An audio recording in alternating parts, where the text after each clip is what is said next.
Welcome to 7 meta strategies to activate your superhuman memory. Now, before we jump into this, let me just call out that word superhuman because it's used a lot and it can sound like hype. However, I've been doing this stuff for 30 years and I had a reputation for having one of the worst memories in the world. Now, when I say that to people today, they go, "What, did you really?" But I did. People used to make jokes about it. I mean, my memory was really, really bad. And you know what? I believed that. In reality, like most people, like you, like me, I was actually good at certain things. At other things, not so good. And I got a rep. However, that was until one day, a good friend of mine, Steve Rogers, I was sharing a flat with him. He burst into the room and he said, "Mark, remember these 20 words." I did about 4. And then he shared a strategy with me. And it changed my life. Literally, it changed the course of the next 30 years. It blew my mind. I memorized 20 words, forwards and backwards. Number 16, I knew what it was. Number 3, I knew what it was. I was like, whoa, this is crazy. It wasn't the best part. The next day, they were still in my head. A week later, still in my mind. A month from them, I couldn't get them out of my head. It wasn't that this stuff was easy to remember. It was really hard to forget. And that set me off on a journey. Within a year, I created this game show. It was called Monkhouse's Memory Masters, and it went out to 8 million people. And it was really a platform that launched me into this crazy memory world. A few years back, I did a show for Channel 4 called Can I Improve My Memory? And back in '95, I also became one of the first grandmasters of memory in the world. But I wasn't really interested so much in the competition side of things. I was much more interested in how do you apply this stuff in the real world, personally and professionally. So at 23, after Memory Masters, I set up my first business and I went around the UK just running seminars. Day 1, I'd teach techniques. Day 2, we'd work on putting these techniques into practice. And over the last 30 years, I've been working with people to do this very thing. However, before you can really get to that point, there are 7 meta strategies that you must learn. And that's what this course is all about. Now, my approach is really simple. There is no fluff. We're going to jump straight into the strategies. 7 strategies to activate your superhuman memory. So if you're ready, let's go.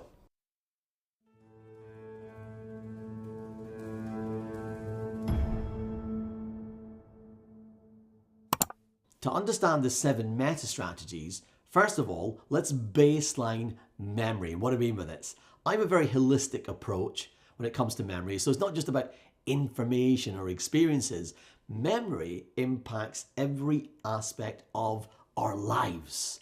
Our ability to focus, sustain attention. It actually impacts the decisions that we make, and it also impacts our behavior. So when I think about memory, when I talk about memory, I'm really talking about a more holistic view. Let's face it, without a memory, who are we? And we all know as we get older, and we might have experienced in our family or friends who, when the memory starts to decline, that person starts to disappear. So actually memory is everything. And obviously in this course, we are really geared towards personal and professional development. But in order to understand that, let's explore the different types of memory. We'll whiz through this just to give you a picture because it will give you some context as we jump into some of the key strategies. Working memory. Very simply, this is our ability to focus, to think, to pull information from a long-term memory, take information that we are exposed to and from a short-term memory, mix all that stuff together. We can generally hold about 3 to 4 chunks of information in our mind that we're playing with at any one time. Now, if you find that it's difficult to focus, it's difficult to sustain attention, this is going to have a significant impact on your memory.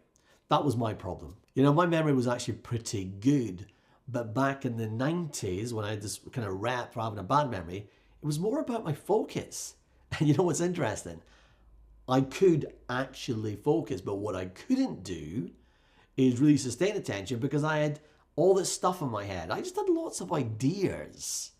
And when those ideas pop into your head, it kind of breaks your pattern and you can't focus. Now, it's different for everyone, but if you find that attention is a problem, once you solve focus, everything gets better. Next, we have our episodic memory. Now, this is really a memory of experiences. But let me ask you a question. What did you have for breakfast this morning? What did you have for breakfast? Now, as you remember that, you're literally engaging that kind of episodic memory, that memory of experiences. Let me ask you a different question. Was it a healthy breakfast? Think about it. Was the breakfast you had this morning healthy? Now, your answer is going to be yes, it was, or no, it wasn't. How do you know? Well, you know because you built up some knowledge. Maybe you've got some nutritional knowledge and you go, yeah, it was a healthy breakfast, Mark, because of X, Y, Z.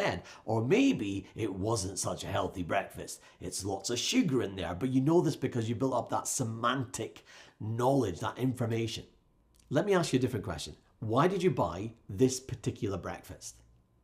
Chances are, at some point, you have been primed, whether it's through marketing or maybe a friend said, hey, you should eat this type of breakfast, it's really good for you. Your brain has went, okay, this stuff is important. Now, priming is an implicit type of memory. It's unconscious. We're not aware of it, but it does affect our decisions. We'll be diving into priming a lot on this course. Let me ask you a different question. How do you know how to make your breakfast? Now, it sounds an obvious question, right? But you know how to make your breakfast because you've practiced it, you've rehearsed it, you've got this procedural type of memory. You know, you've heard people say, ride a bike and ride a car. You never forget to do those things once you learn because it's in your body, that procedural type of memory. Well, so it goes the same for, let's say, making your breakfast. And finally, let's talk about condition response. This is a particular type of memory that affects our behavior. Now, I remember back when I was a kid and I'd never eaten porridge. I was over at my aunt's house in Galashiels. We went down there for a trip from Aberdeen. And I felt really grown up because she said, do you want some porridge? I was, yes.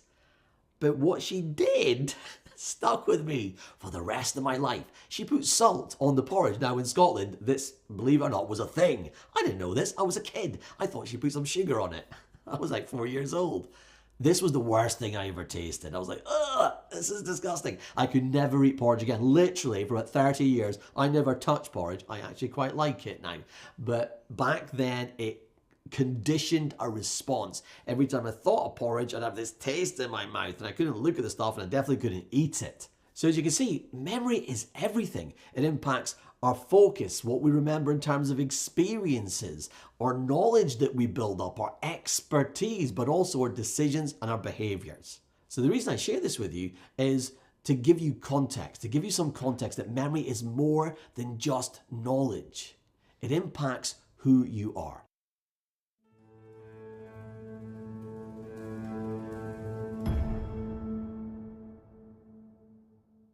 So let's jump in and memorize the 7 meta strategies. Now to do this, we're going to use a memory palace. I will be covering memory strategies as a meta strategy within itself later on. All you have to do for now, especially if you are new to this stuff, is just play along. Do not try to remember anything. Just imagine what I say to you in your mind and let's see what happens. I'm going to give you seven images. I'm going to put each one of these images on an item in the picture you can see in front of you right now. This is what I call the Stranger Things memory palettes. I generated this with AI. More on that later on. All you have to do though is just bring these pictures to life in your mind. At the end of this, I will reveal what each one of these pictures represents. Are you ready? Here we go. Imagine there is a radar dish or like a satellite dish stuck inside the waffle and it's kind of directed up into space, searching. Next, imagine on the guitar there is a river flowing out of the guitar. On the fridge, you're going to see a magnet. Makes sense, doesn't it? This is a gigantic magnet stuck onto the fridge. Next, we're going to go over to the chair in the corner where the light is, and on that chair, underneath that light, you can see a pink palace. A pink palace. Now we're going to move to where the words are, and all those words, you're going to see them being sucked into the TV, retrieved into the TV, and now they're all on the TV screen. We'll then move over to where the t-shirts are. And you can imagine that there are actors or actresses wearing the t-shirts. And then finally, you're going to go over to the window and you're going to see a nun smashing through the window wearing their habit. So each one of these images represents one of the 7 meta strategies. Let's run through them. On the waffle, what do you see? It's a radar dish. This represents the idea of priming. What about over on the guitar? You should see the river. This represents the idea of getting into the flow state. Absolutely crucial when it comes to memory. Next, what do you see in the fridge? So over on the fridge, you've got a magnet. This is all about connecting. How do you observe? How do you connect? How do you really build comprehension? Over on the chair, under the light, you can see what? That's right, it's a palette, it's a pink palette. This just represents the idea of memory palettes and memory strategies. The letters, what's happening to them? They're being sucked into the TV, retrieved. This represents the idea of spaced retrieval practice. Who is wearing the t-shirts? That's right, some actors or actresses. This really represents the idea of putting stuff into practice, because that's what's really going to move it from your head into your body. And then finally, who's jumping through the window? Yes, it's a nun jumping through the window, wearing a habit. This is about habit design and 7 habits, which I'll share with you later, which if you can build into your life, they're going to keep your memory sharp. In the next set of lessons, we'll dive into each one of these strategies so that you don't just understand them, but you can build confidence in putting them into practice.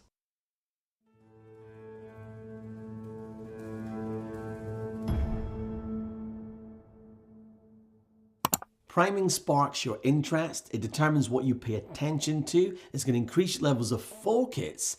It's going to impact the decisions that you make and also the actions that you take. In my mind, it is the #1 meta strategy when it comes to improving your memory. So it's something that you really need to get a handle on. If you look at the dictionary definition of priming, it'll say exposure to one stimulus influences the response to another stimulus. What does that mean?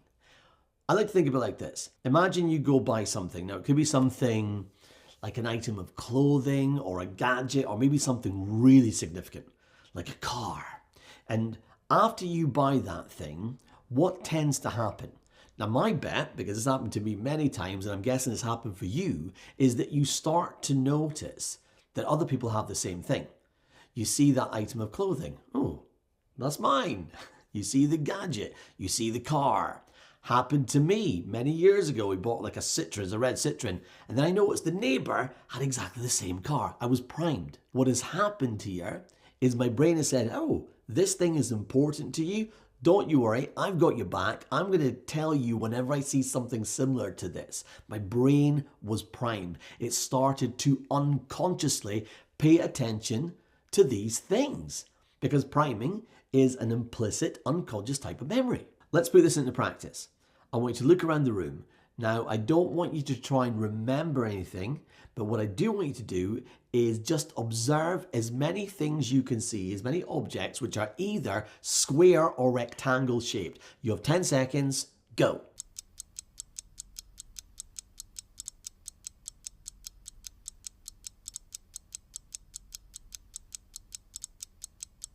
Great. Now close your eyes. And with your eyes closed, I want you to say out loud as many things as you can remember which are shaped like a circle or an oval. Here's my suspicion right now in this moment as you're trying to recall, even if you live in this room that you're in, even if it's your own home, there's a little bit of a pause where you have to start to think. In fact, now you probably have to remember because what happened here is you weren't primed to pay attention to circles or ovals. So it's going to be harder to recall. Now keep your eyes closed, close your eyes, and this time try and recall, say out loud as many things as you can remember which are shaped like a square or a rectangle. Now here's my guess. As you're doing this right now, there's a longer list of items that are coming back to your mind. You were primed to pay attention to squares and rectangles, not circles. Now let's do a little test here. Open your eyes, look around the room and see what else you can see which is actually shaped like a circle or an oval. If you look around the room right now, my guess is you will start to see things which you might not have said before, but also you might not even know were there. I can do this right now. I'm looking around and I can see there's a little thing that I put my watch on. I've got a cup kind of placeholder over there. The earphones are shaped like ovals. In fact, there's loads of things. There's lights. There's the fire thing up there. There's loads of things. Most of these things you never pay attention to, right? You're not primed to pay attention to them. This is the power of priming. Whatever you prime your brain to pay attention to is what you experience in your life. Therefore, it's what you remember. So when it comes to memory techniques, this is one of the most powerful strategies to get your head around.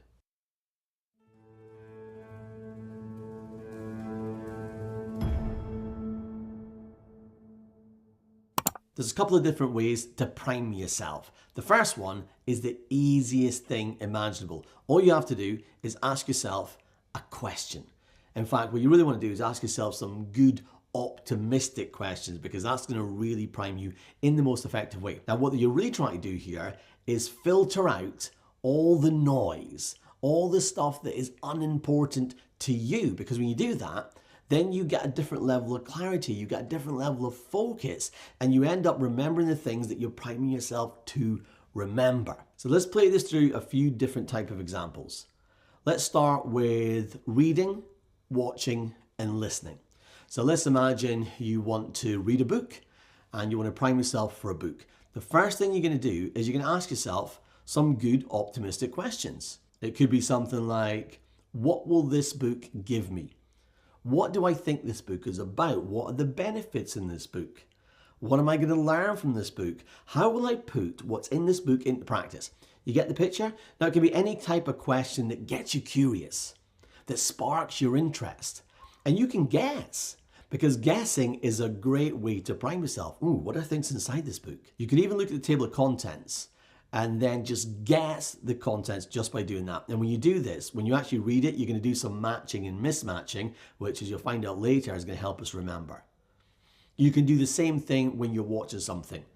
Watching these videos right now, before you watch it, prime yourself. What do I think this one's going to be about? Take a guess. You're watching a YouTube video.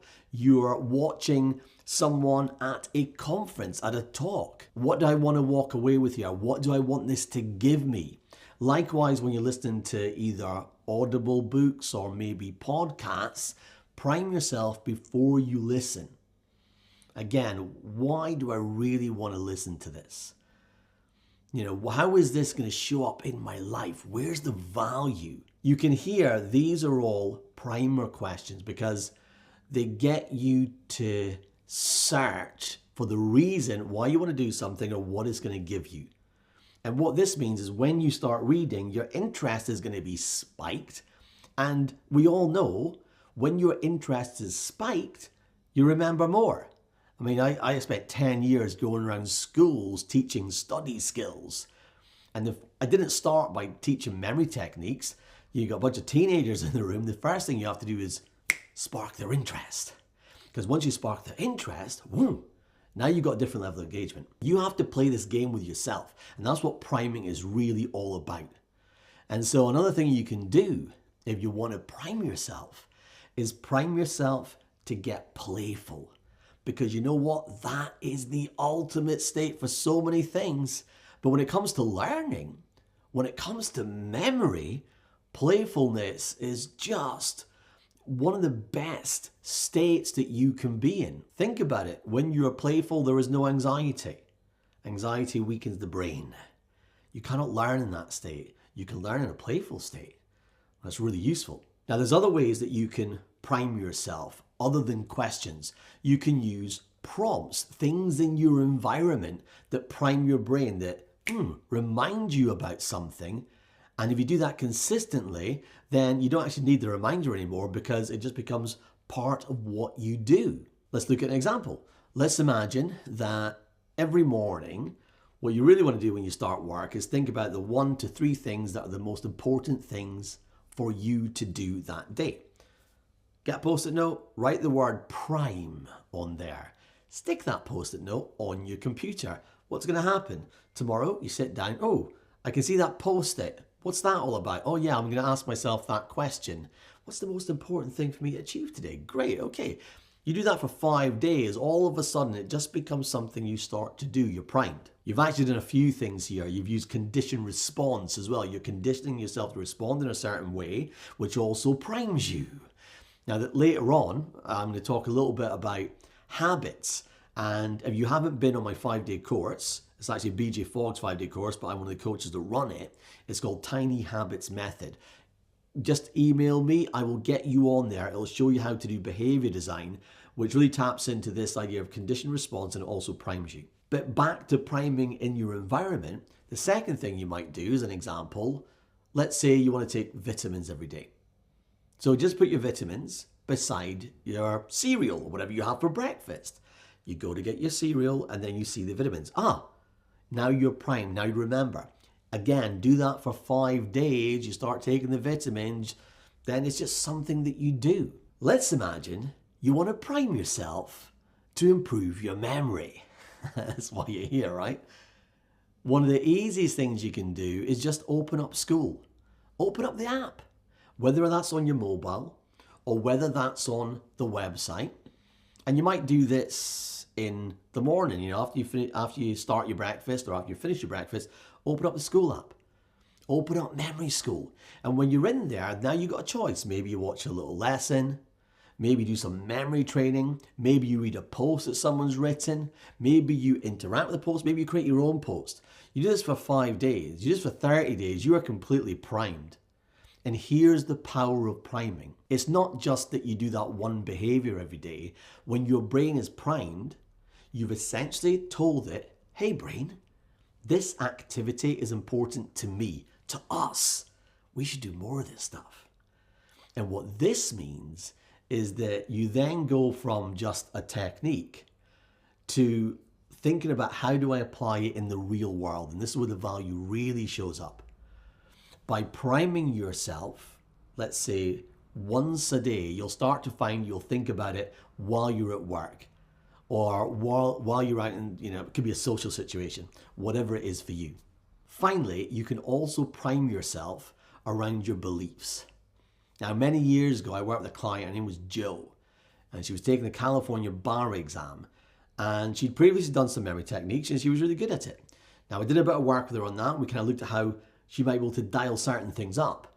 But the thing that really shifted the dial for Jo, because she'd failed the California bar exam the year before, what made the difference was priming a new set of beliefs. In particular, there's one belief that we primed around, because she thought she was a scatterbrain. She thought, I just fall apart in the exam, I'm a scatterbrain. And we took that belief and then we went through an activity, which is actually a way to kind of shift beliefs. I call them kind of creating bridging beliefs. But when she got to the other side, we take these bridging beliefs and I asked Jo just to prime. And by priming, all she did was just think about these beliefs every morning. She had a little think about them, how they could make a difference, where they could show up in the day. And she'd take a couple of minutes every day. Now, what started to happen is that these beliefs showed up for Jo in her life. It actually showed up in her day. By the time it came to the exam, and this, she wrote me an email and she told me about this, she got there, all the computers went down. Like, I think there was a power cut or something. And everyone was freaking out, except Jo. Because Jo had this belief that, you know what, no matter what happens, she could handle it. Everything she needed was within her, she knew her stuff. And they ended up doing the exam and she did great. And she wrote an email back to me later saying, look, this is fantastic. You really helped me here because that one belief was ringing around in my mind. She was primed. What's the upshot here? If you want to remember more, if you want to increase your focus, if you want to increase your levels of interest, and if you want to really shift some of your behaviors, priming is the one strategy that you really must adopt. Here's my suggestion for a simple way to get started. Start with just priming your memory. After you start your breakfast, or after you finish your breakfast, or you pick a point that's going to work for you, sit down to do your work in the morning, open up Memory School, make that a habit for yourself. Because when you make that a habit for yourself, You're going to prime your brain in such a way that this stuff will start showing up for you in your life. You're going to look for ways to make this happen.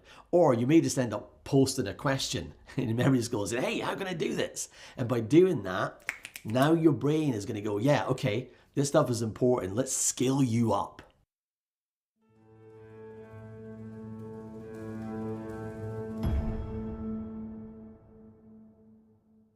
Flow is a second meta strategy, and it really deals with two major problems that get in the way of your memory, but also just learning effectively. The first one is distractions, and the second one is overthinking.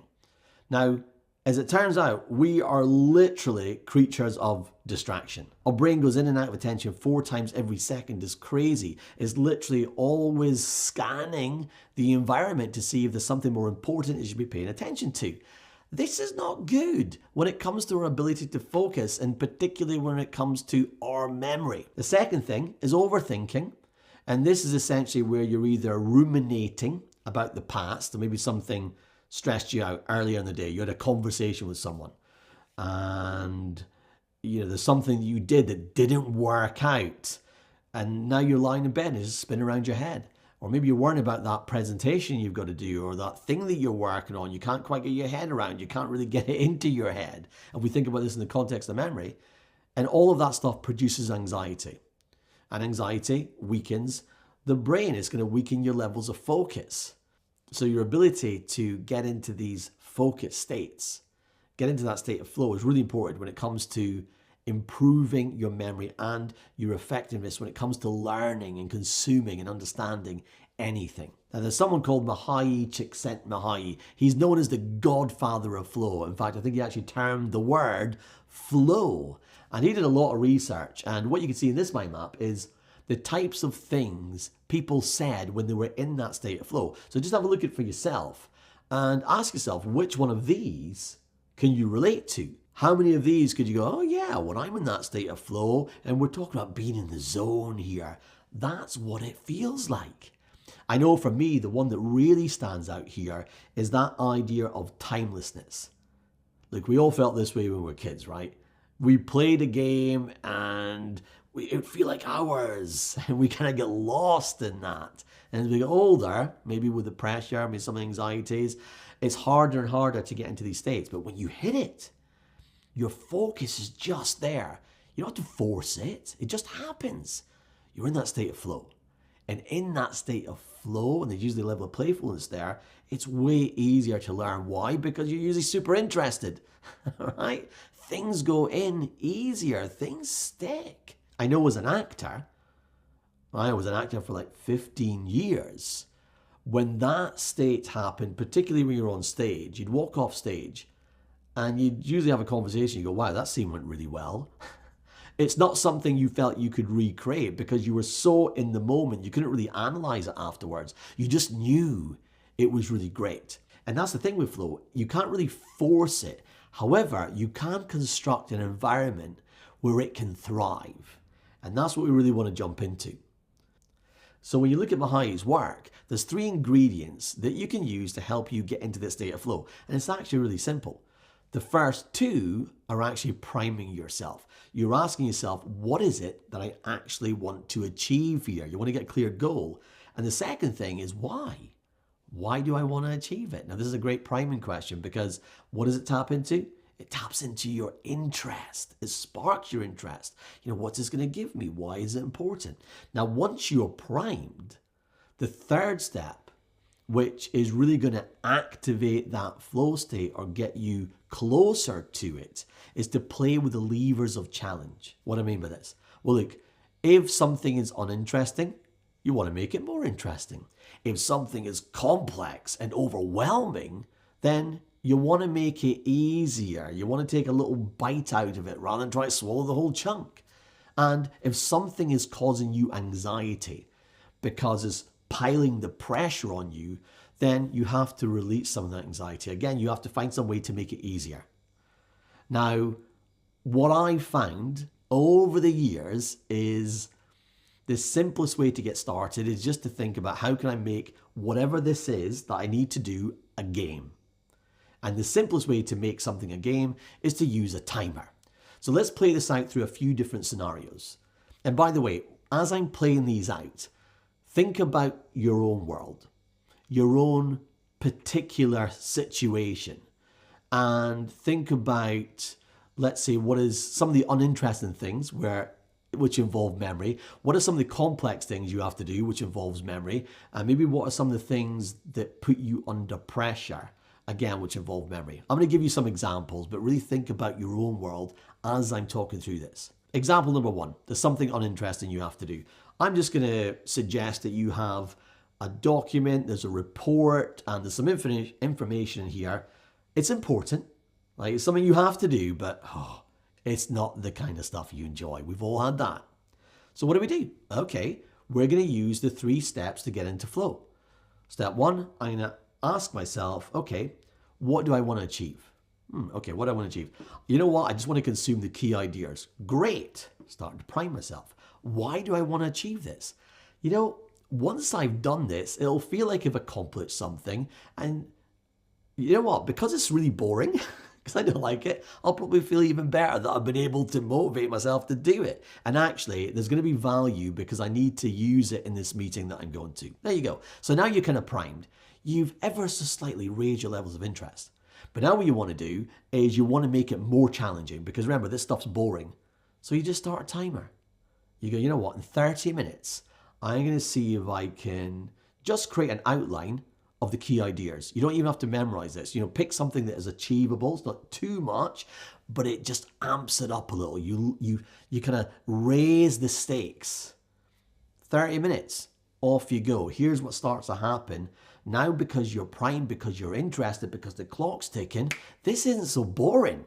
So you got a second situation where there's something which is complex. So maybe you're skilling up, moving into a new career, or maybe you're starting a new business, or there's something like AI is coming into your industry and you've got to skill up in it. Okay, this can feel quite complex. Maybe you're thinking, am I good enough to do this stuff? Imagine you have an hour. In fact, you give yourself that constraint. You use the timer again. I've got in the next hour what I want to do. All you then have to do is make it easier. Take a tiny little chunk. What do I want to achieve? You know what? I'm going to learn how to write one prompt which is going to help me in some way. And then I'm just going to memorize how, what are the ingredients of this prompt. Like, that's probably much more doable. So then when you start that timer, it's much more likely you get into a flow state. And now you're going to just consume more of what you do as you play this thing out. Third situation, imagine that you've got to give a pitch or a talk. And this can cause a lot of people anxiety. I know I work with a lot of actors, and when they've got an audition tomorrow, it's a very similar thing. How do I get this stuff in my head? And they try to memorize too quickly. So maybe the first thing you do in that situation is say, you know what? I'm not going to try to remember anything. I'm going to give myself an hour again, or 30 minutes or an hour. So you've started the timer, you're giving yourself, a little constraint there, a positive one. And then you ask yourself, what do I want to achieve? Well, you know what? All I'm going to do is just think about what I want people to walk away with. Can I do that? Yeah, I can. Why is that useful? Well, actually, that's going to allow me to build a little picture of my mind of the value of the talk. Now, if that's just the first step, that makes it easier to do. And by the end of that, you're going to feel a little less anxious about that talk. So there you go. You got 3 different scenarios there. Something which is uninteresting, something which is complex, and something which puts you under pressure. Here's my challenge to you. I want you to think about a situation which is uninteresting. Think about a situation which is complex. Think about a situation that puts you under pressure, all of which involves your memory in some way. You've got to learn something, etc. How will you get yourself into flow? If you were to take these simple ideas, asking what it is you want, why you want it, and then playing with the levers of challenge, what would you do to get into flow in these different scenarios?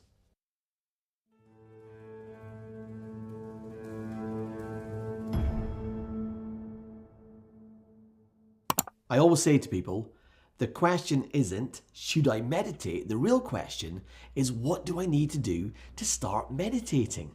There is way too much evidence and research out there that supports the value in meditating, particularly when it comes to increasing your levels of focus and really helping you get into that flow states. So let's look at 3 different types of meditations that you can get started with. And look, if you're already meditating, you are ahead of the game. But if you have challenges when it comes to focus, this is stuff that you just really have to jump into. 3-minute breathing space. Now, this is a mindful meditation, and it's really simple to do. There's only 3 steps to it. Step 1, you just want to become aware of what's going on in your mind and body. Step 2, you just focus your attention into your breath, deep in your abdomen. You want to breathe in and out through your nose. And then what's going to happen here is your mind's going to wander. Every time your mind wanders off, you bring it back to the breath. And step 3, you want to bring your attention back into your body. I've added an audio recording after this lesson so you can actually play this through and get a sense of how you do this for yourself. Second meditation is actually from Wendy Suzuki of the Suzuki Lab, and it's a very specific focus meditation. It takes 13 minutes, so 3 minutes, and is based on research they did over an 8-week period. And so all you really have to do is find a time each day where you sit down, you find a spot, and again, this is going to be breathing through your nose, and you give your attention to a spot about an inch behind your forehead. And you close your eyes and you just breathe. And you breathe and you continue for 13 minutes. Now, if you're not used to meditating, this can feel like a very long time. In fact, 3 minutes can feel like a long time. But what it's really training you to do is just be able to refocus, because as soon as you do this, I guarantee you, if you're not practiced in this, your mind's going to wander, and that's okay. What you don't want to do with any type of meditation is beat yourself up, cause yourself extra anxiety, feel like you're failing in some way. The practice is being able to refocus your mind. That's what you're training yourself to do. If you really think about it, you're training yourself to single task. Give your attention to one thing. In this case, it's just the breath, just like in the 3-minute breathing space. Now you do this for 30 minutes and then you're done. Now again, what I'll do is I'll add a recording, a lesson just after this so you can practice this. There's just going to be silence and then there'll be a gong right after 13 minutes. But if you want to, and you can do this for yourself, right? Just start a timer. But you want something that maybe bings or does something, gongs after 13 minutes, because you're probably going to get to minute 8, 9, or 10 and think, is it done yet? So you want to do that. The third thing that I find is helpful, is useful, is just to get a binaural beats app. Now, if you listen at about 40 hertz, which is gamma, then that range is associated with alertness and focus states. And it can be a great way just to very quickly get you into the zone, particularly if you're memorizing or you're learning or you really want to get into some kind of deep work session. I'll pop a link to the Binaural app that I use. I don't have any affiliation with him, but feel free to check it out and give it a go. See how it works for you. But it's a very, very simple way of just dropping yourself into that state. I tend to listen to the binaural beats for either the first 10 minutes or sometimes like a whole 30-minute session. The 3-minute breathing space. Now you can choose to do this breathing space sitting down, you can be lying down, or you can even be going for a walk. You can have your eyes open or you can have your eyes closed. It's entirely up to you.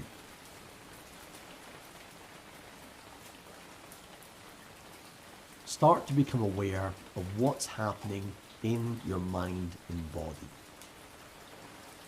What thoughts do you notice? What feelings are here? What's the emotional pattern? Are there any sensations on your body or inside your body?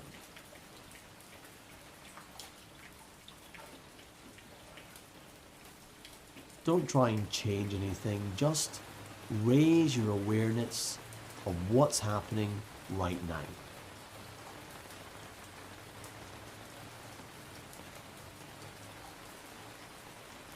Take your attention wherever it is and just let that spotlight of attention flow down to the breath deep in your abdomen.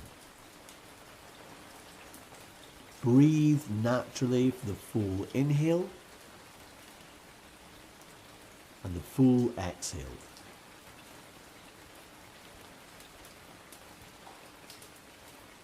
For the next minute or so, just give your attention to that breath in your abdomen. Should your brain, should your mind wander, that's okay, just notice where it's went. And then gently, when you're ready, guide your mind back to your breath.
Take a deep breath and just feel that spotlight of attention flowing around your abdomen and just back into your entire body.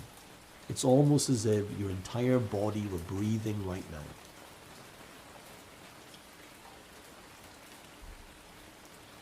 And again, notice what thoughts are in your mind.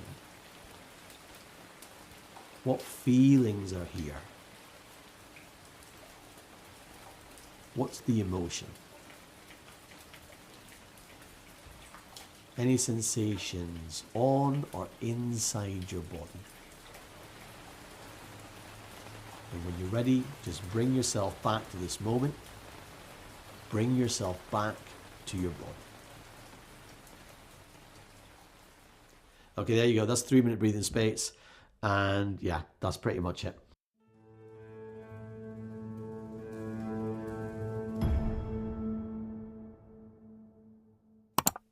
The third meta strategy can often sound counterintuitive, and it's all about connection. So here's what you shouldn't do here. You should stop trying to remember things first off. Whether you're reading a book, whether you're watching a video, whether you're listening to something, rather than trying to remember, rather than trying to memorize, take some time, give yourself some space to just connect with the information. It can sound really counterintuitive. For example, I work with a lot of actors or people who need to get presentations, pitches, speeches into their mind. And the first thing instinctively that people want to do is just memorize the lines, particularly if you're working with actors and they've got an audition tomorrow, right? There's a time pressure there, and I get it. The problem is this is hugely counterintuitive because it can create anxiety. It can create some pressure. When you just go for memorizing, there's a tension that can start there unless you've got some really good strategies behind it. So if you go straight into memorizing, that can create a tension. Rather than that happening to you, just start to let go of any pressure to go straight into memorizing. First thing you really want to do is observe the material. Whether you're reading a book, whether you're watching a video, whether you're listening to something, just observe it. And just think about it. What does this mean to me? You want to try and connect to the material, whatever it is, in a deeper level. Second thing you want to do is look at where you match, i.e. you agree with what's being said, and look at where you mismatch. Because when you match and mismatch, things start to become more memorable to you. You instinctively start to relate it to your own experiences. And when you do that, what happens? Well, you start to gain a deeper level of comprehension.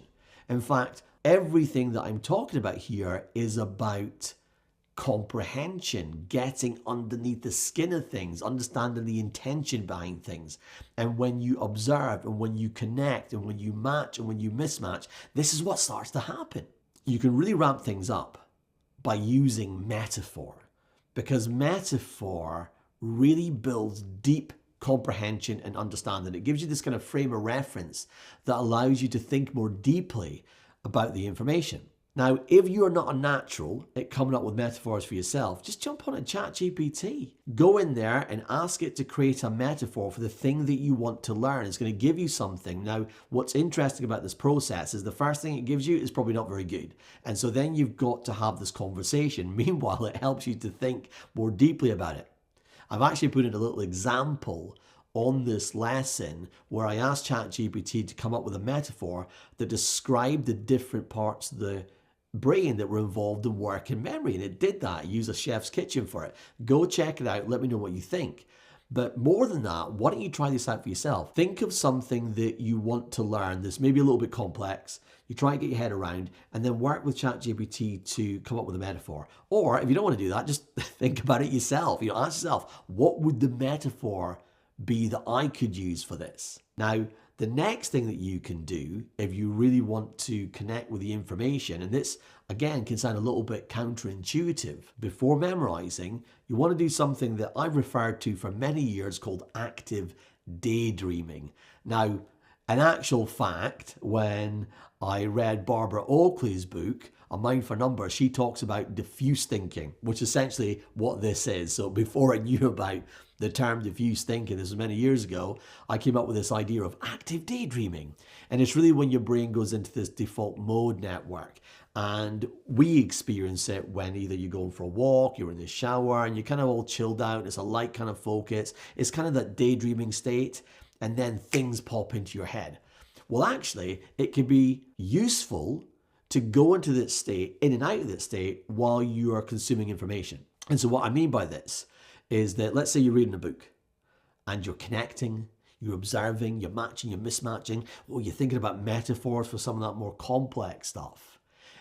Give yourself a moment while you're reading to switch off the high focus state and just let that stuff play around your mind. You'll find it'll start to make connections.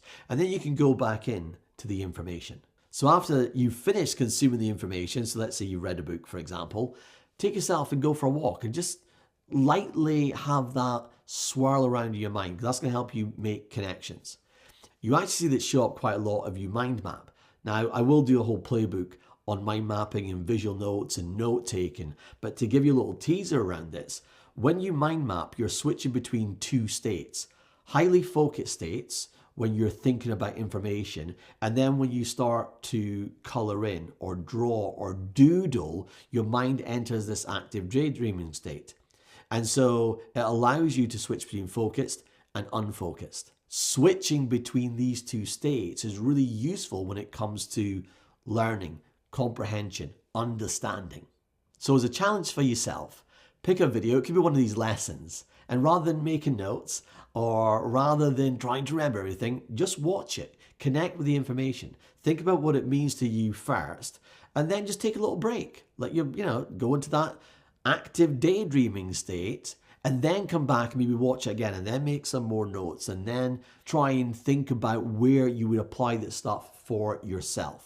By going through this process, by connecting first, by observing, by matching and mismatching, by using metaphor, by letting go, by active daydreaming, you're going to find that you will create a deeper connection, an understanding, and increased comprehension with the information you're engaging with.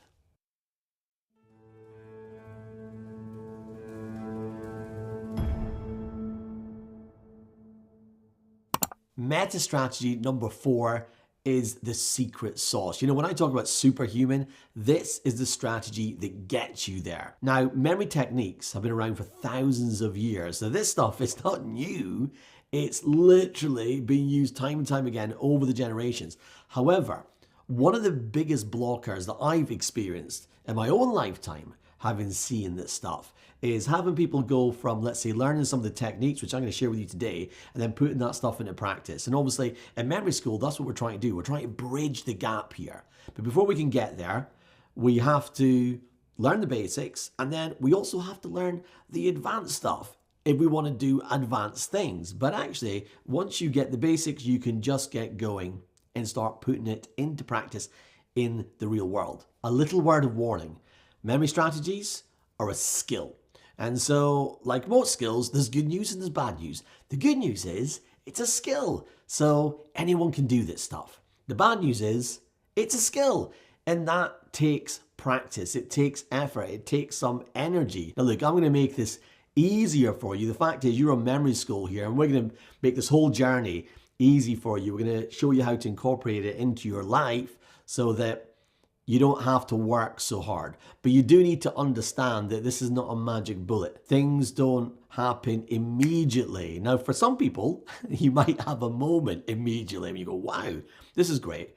But in reality, you've got to work at this stuff. Now, a model that I've written about in my books and a model that I've been using for many years, and it's kind of adapted a little bit over time, is really simple, and it is born from the art of memory, this strategy that's been around for many, many years.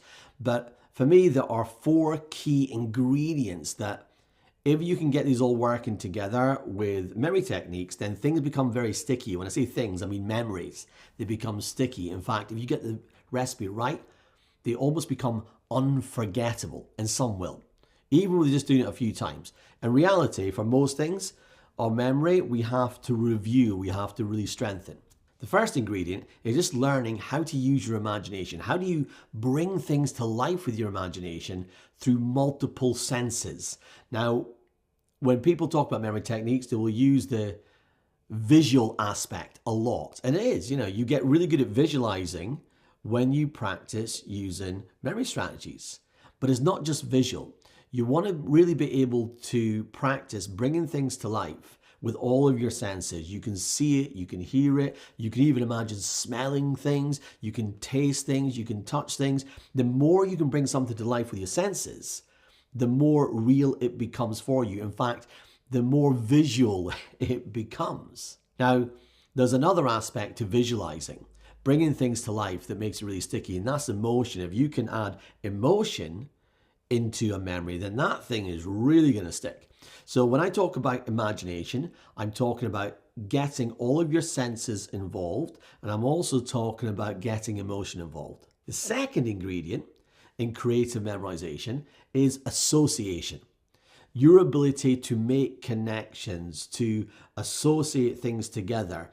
Whether you do that in a very practical way, whether you do that in an abstract way, whether you do that in a narrative and telling stories, you're looking for some way to connect things together, to make stronger memories. The third ingredient, and this is what's going to help you take something from, let's say, a mid-term memory into a longer-term memory, and that is meaning. And we've kind of talked about meaning when we talk about connection. If you have meaning and you have understanding, that's really going to make the memorization process way, way easier. And the last ingredient is something else we've actually talked about, which was the second meta strategy, is flow. Because flow is about being in the right state. If you're in the right state to remember and recall, then everything gets easier. So when you look at this together, creative memorization is about imagination, bringing things to life. It's about association, making connections. It's about incorporating meaning, and it's about being in that flow state where everything just clicks, everything just works.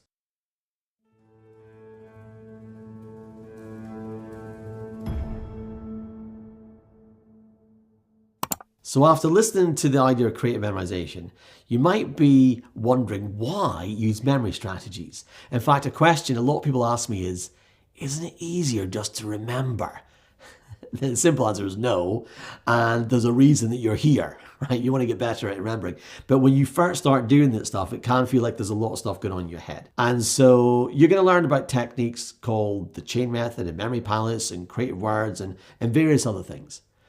But it's probably a good idea for me to preempt what's actually happening here, because at a high level, what we do with this creative memorization process is we take the information, we take the things we want to remember. It could be something someone has said in a conversation. We extract the keywords, then we take a keyword and we turn this keyword into a picture. And we do that by using our imagination.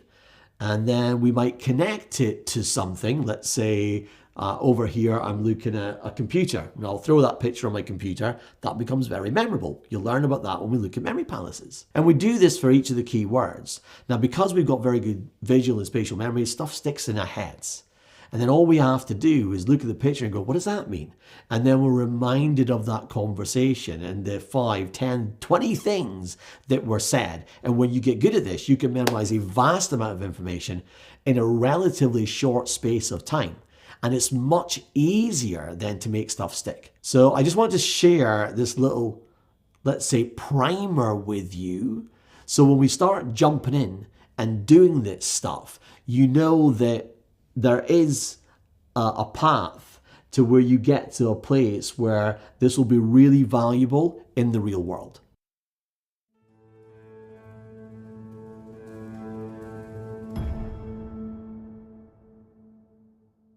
When it comes to the chain method, for the last 30 years, I've been given the same example. And I'm going to give the same example now because it's something when people do for the first time, particularly if you've never experienced it, this story is hard to get out of your mind. So I will explain the chain method after we do it. So all I'm going to ask you to do here is play along with me. Imagine what I say to you in your mind as clear as you can. You can close your eyes if you want to. You can keep them open. I don't really mind. It's entirely up to you. What you do want to do is bring the story that I'm going to tell you to life in your mind. Now, the story doesn't make any sense. In fact, it really doesn't make any sense at all. That's okay. Go with it. One thing to pay attention to or be aware of. As we get further through the story, what people sometimes do is we get to the 10th word, the 11th word, the 13th, there's 15 and all. People will go back to the beginning to see if they remember that first stuff. Don't do that. Trust your memory, stay with the story, and do not try and remember. All you're doing is bringing things to life. Are you ready? Let's do it. Imagine Big Ben. Now, Big Ben is wearing a fur coat, obviously very cold, and jumping up and down on a springboard. Now, he dives into a large pot of honey. Out of this honey comes a dinosaur. Now, the dinosaur is wearing a baseball cap, a little bit like mine, except it's red, and he's swinging around a baseball bat. He starts smashing up a Ferrari with a baseball bat. Now, driving this Ferrari is Tom Cruise, and Tom is smoking a huge cigar. Now, he takes this cigar and he stubs it out on the head of a bald-headed man. The bald-headed man is eating a big sticky Mars bar. Wrapped around this Mars bar is a slimy snake. The snake is playing the drums, yes, it's got arms, and drinking a bottle of Budweiser with the other hand, obviously. There you go. That's the story. That's 15 items. I'm going to do it twice more. This time I'm going to do it faster. Again, imagine what I say in your mind. There's Big Ben, wearing a fur coat, bouncing up and down on a springboard. He dives into a large pot of honey. Out of the honey comes a dinosaur. The dinosaur is wearing a baseball cap. It's red, swinging a baseball bat. He starts smashing up a Ferrari with a baseball bat. Driving the Ferrari is Tom Cruise. Tom is smoking a huge cigar. He takes the cigar, stubs it out on the head of a bald-headed man. The bald-headed man is eating a big sticky Mars bar. Wrapped around the Mars bar is a slimy snake. The snake is playing the drums and drinking a bottle of Budweiser. Okay, last time, I'm just going to say the words. Some of you are going to be seeing the images before I say them out loud. Here we go. Big Ben, fur coat, springboard, honey, dinosaur, baseball cap, baseball bat, Ferrari, Tom Cruise, huge cigar, bald-headed man, big sticky Mars bar, slimy snake, drums, Budweiser. Here's what I'm going to ask you to do. Pause the video right now and write down for yourself the 15 words. Now, interestingly, sometimes people write about 16 or 17. It doesn't matter if you got more, you probably just add in some of the descriptive words. Add 15 words and then come back, press play, and I'll tell you what they are. Off you go. Okay, you're back. Let's have a check. I'll say them, you tick them off. We have Big Ben, we have fur coat, we have springboard, we have honey, we have dinosaur, we have baseball cap, we have baseball bat, we've got a Ferrari, we've got Tom Cruise, huge cigar, bald-headed man, big sticky Mars bar, slimy snake, drums, Budweiser. Okay, there you go. How did you do? Did you get 15? Did you get 8? Did you get 10? You know what? If you only got 5, 6 or 7, don't worry about it. It's the first time you've done this stuff. If you got 15, you're rocking it. You know, we're here to practice. We're here to build a skill. You don't need to be perfect from day one. Now, here's the thing. If you found you didn't get all the images, it's because there's a weak link in your chain. It's called the chain method. So essentially, each image represents a link in a chain, and they're all connected together. But to use a different metaphor, it's a little bit like dominoes. mixing my metaphors. If you remove one domino, it's going to stop and the rest don't fall down. So it's like if you got a break in the chain, then you can't bridge the gap. So sometimes when you first start doing this, and let's say the images don't stick, it's not because you've got a bad memory, it's because you need to find a better way of creating a connection. And you can stick things together. You can use narratives, story, and I tend to see that some people love narratives. Some people can be quite abstract. A snake with arms is a little bit abstract. It doesn't really make any sense. And so usually it's great to become good at both just sticking things together. So maybe just put one thing on top of the other. Okay, it's not hugely memorable. You can do something abstract, like give something arms and legs, bring it to life, make it bigger, make it smaller, multiply the number. You could create a narrative, a story that maybe makes more sense. Maybe you go to Big Ben and you're really cold and you've got to wear a fur coat. Okay, so now you start to put yourself in the image. That can help as well. Memory is very personal. You've really got to find the right way for you. But if you do practice that stuff, you will just discover that as you go. Start with small steps and then you build it up. Now in memory school, I'm going to set up some daily training for you. So all that's going to be is 10 words. You go in after your breakfast, you can choose to memorize 10 words. It's a little small activity that just allows you to start to build that skill. And actually, if you comment and you post your own story and you look at other people's, you'll start to get an idea of how different people make connections. And this is one of the best ways to learn. And you'll find within 1 week, 2 weeks, 4 weeks, 6 weeks, whatever it takes for you, that you'll start to really get a hang of this stuff and your speed will start to increase.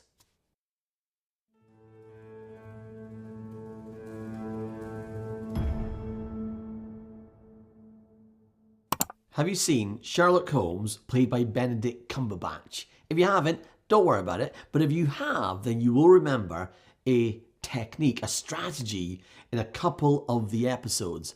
He essentially goes into what he calls the mind palace or the memory palace. And what he's able to do is recall lots of information from the past. Now, this is a real strategy. It's been around for 2,000 years. It's very popular in memory circles because it not only allows you to memorize rapidly, things tend to stick. And you can combine this technique along with the chain method. Now, there are different flavors of memory palaces. They tend to have lots of different names. I just refer to them all as a memory palace. In fact, you've done one already.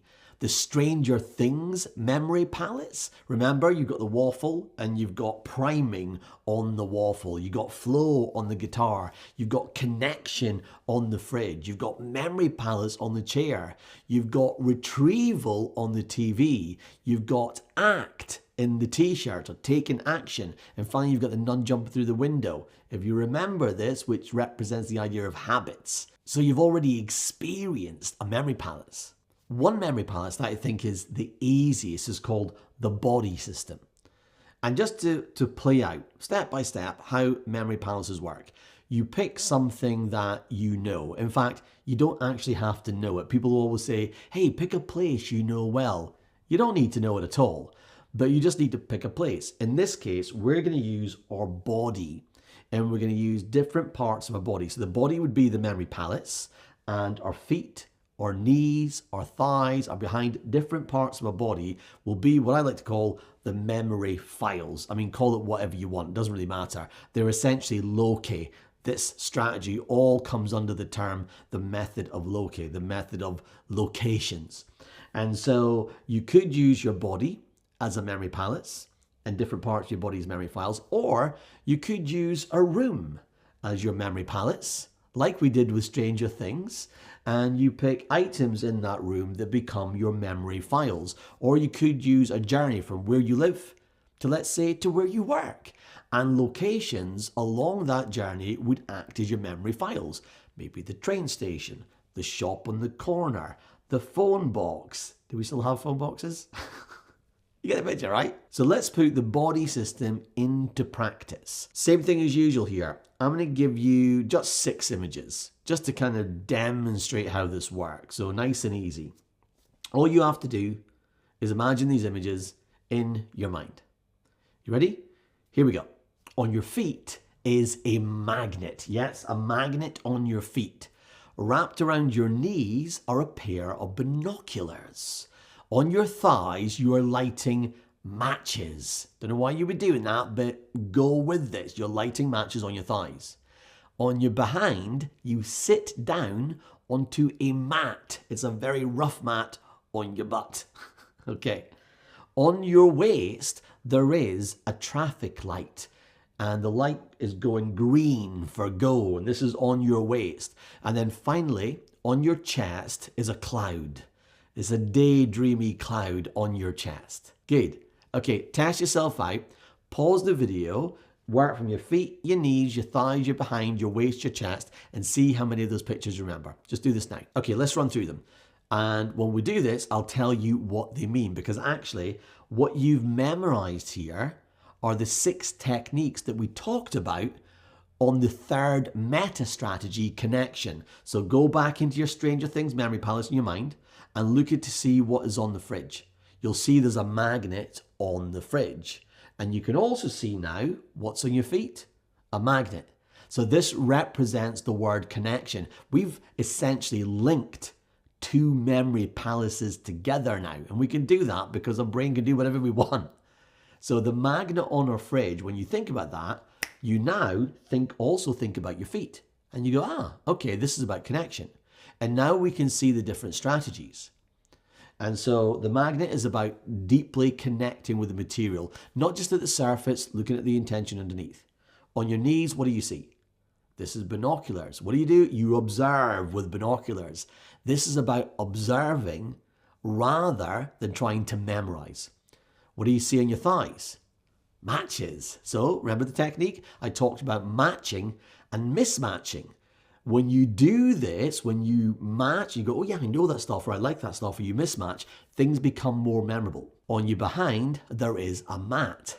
Remember, we talked about metaphor. So mat, a little bit tenuous.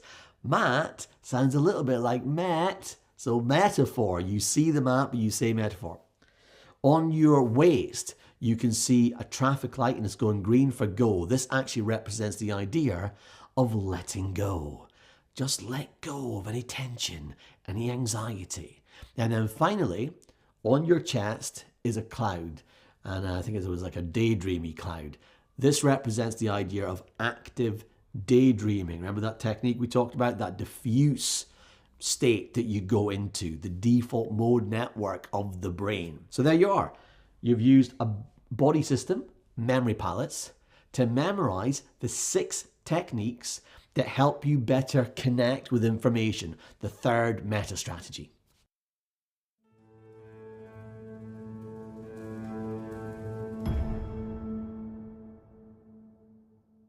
To understand memory palaces, you really have to design one for yourself. So let's go through that process now. I'm actually going to give you a blueprint, and during this lesson, I'm just going to get you to design it. So here's the simplest type of memory palace outside of the body system that you can do. You've got a home, right? Wherever you live right now, what I want you to do is write down 4 rooms in your home. In fact, if you can do this right now, literally do it right now. Pause the video if you need to, get some paper and pen, come back, write it down, or put it in your laptop, whatever works. So those rooms, it might be your living room, your kitchen, your bedroom, your bathroom. Great. Now what you're going to do is you're going to choose 5 items from each room. So in your living room, and you can do this in a clockwise direction, by the way. So as you walk into your living room, what's the first thing you see on the left-hand side? That's going to be your first memory file. So as I walk into my living room, I can now see in my mind a mirror. Great, okay. File number 1. What's next in a clockwise direction? So now I can see a little bookshelf. So I go, okay, bookshelf number 2. And then next I can see a sofa, that'll be number 3, and so on and so on. You want to pick 5 items per room. Now remember, these items are essentially your memory files. You're going to use these when you want to remember information. So if I wanted to remember 3 things that I needed to do today, let's say I needed to call someone called Jim, my friend Jim. Great. I'm going to imagine Jim getting ready in my mirror, or maybe he's hanging on to the mirror to make it really weird. So whenever I think of the mirror, I go, oh, Jim, I got to call Jim. Great. What else do I need to do? Oh, I need to work on that project. So now I imagine, let's say I open a box and inside is a project and I put that onto my shelf there and I go, oh, okay, there you go. So you get the picture. So you design your memory palettes, 4 rooms, 5 items in each room. They are your memory files. And this is going to give you the ability, after you do this, to memorize 20 things. So what I'm going to ask you to do is pause the video and do this right now. Don't wait. Just while you got some momentum here, go create your first memory palettes. Now, one challenge I've seen over the years is people get stuck when they think about what can they use for a memory palace. Maybe they get that first one in their home and they go, what else can I do? And so early on, many years ago, I developed a technique. It's called the TARDIS technique. I know, super geeky. So those of you who've watched Doctor Who, you might have some idea where I'm going here. It's this idea that you, in your mind, you can travel through space and time. Great. What this means, you can go anywhere in your life as a starting point to generate a memory palace. Let me make this real for you. In fact, you can play along with this if you like. You need a piece of paper here and you're going to create 3 columns. In one column, you're going to write the word where. In the next column, you're going to write the word who. And in the third column, you're going to write the word what. And what we're going to try and do is generate 10 ideas under each of these topics, columns. So when you think about where, what you're really asking yourself is, where have I been in my life? This is where you jump into the TARDIS, and I might go right back to school. So now, I just got a smell of my school bag when I was about 4 years old, leather. Okay. And actually, now I can see myself hanging up my coat, I was very tiny, on the pegs, and I can see the classroom. So what have I done here? Just by thinking about where have I been in my life, I go right back to my childhood. I mean, I'm 53 now, so this is nearly 50 years ago. I was 4 years old. But I can see it. I can see the school. I can see that classroom. I could design a memory palace right now. I could take 10 memory files, boom, done.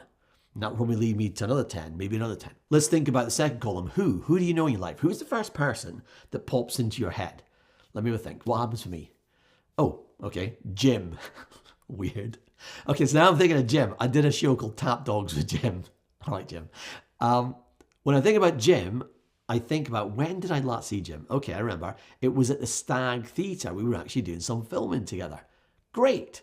So now the Stag Theatre becomes my memory palace. So I can see the door at the back where you come in, and then you come up the stairs. And then I can see the seating. And then, and this is interesting, I don't know for sure if there was a statue on the left-hand side, but you know what? Memory is fallible. Memory can be made up. So we're going to use this. So I'm just going to, whether the statue's there or not, I don't really care. I'm going to use a statue as a memory file. And now in my mind, the Stag Theatre has a statue. I actually don't think it does at all, but I'm going to have it there because I like that. And then I can go onto the stage, and then I've got the wings, and then I've got the backdrops, and then I can use the stage manager, and then I've got little steps, etc., etc. You can see how quickly you can do this. You run a memory palace through once, and then it sticks in your head. Boom. Let's think about, what have you done? Okay, what have you done? Well, I used to be a developer at one point. I was building websites. So now I'm back at work. It's the 90s, and I'm working at the group. And I used to build annual reports, HTML and CSS and JavaScript. Okay, and now I can create a memory palace out there. You see how this works? You create 3 columns, you get 10 ideas. That will lead you into so many different memory palaces. The TARDIS technique. Travel through space and time in your mind. And so if you ever get stuck, you can start here. Now, I'm going to share other ways that you can generate memory palaces, but if you just want to do it from your head, it's a great creative activity as well. Now, when it comes to memory palaces, I tend to break them down into 2 types. You get the reusable ones. This is ones where essentially you memorize something and either you just let it fade, or I've got a deletion technique where I just kind of imagine the memory files being cleared of whatever was on them. And these are reusable. So I might use this time and time again when I'm having conversations. I might use it just for key things I need to remember that I want to do today. I might use it for all that on the fly stuff. And then you've got more permanent memory palaces. So for example, Stranger Things, that's a permanent memory palace. I don't want to put other stuff on that. I always want to know those 7 meta strategies is permanent. That will always get locked in. And for those, you'll want to, as we're going to get to, review that a number of times until you just know it and you lock it in. So when you're designing your memory palaces, you do want to think about the goal. You know, what is it you really want to achieve? If you're skilling up in a domain, you're going into a new business, you're going into a new career, you want to learn a whole bunch of stuff about AI, you're probably going to want to create some permanent memory palaces to store information long term so you get it from your head into your body. But if you just want to use it because you want to remember what's been said in a meeting, create a reusable one. Now for reusable ones, 100 memory files, you're probably good to go. So I'd always suggest start there, pick a goal, and then create a permanent one for that. So my challenge, if you haven't done it already, would be use the TARDIS technique and come up with 10 ideas or even 5 in each of those columns. And as a minimum, make sure that you've created at least one memory palace that you can use and you can put into practice.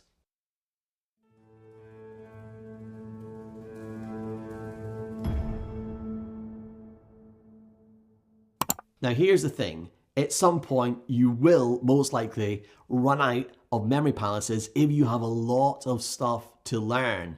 So here's where technology can help us out.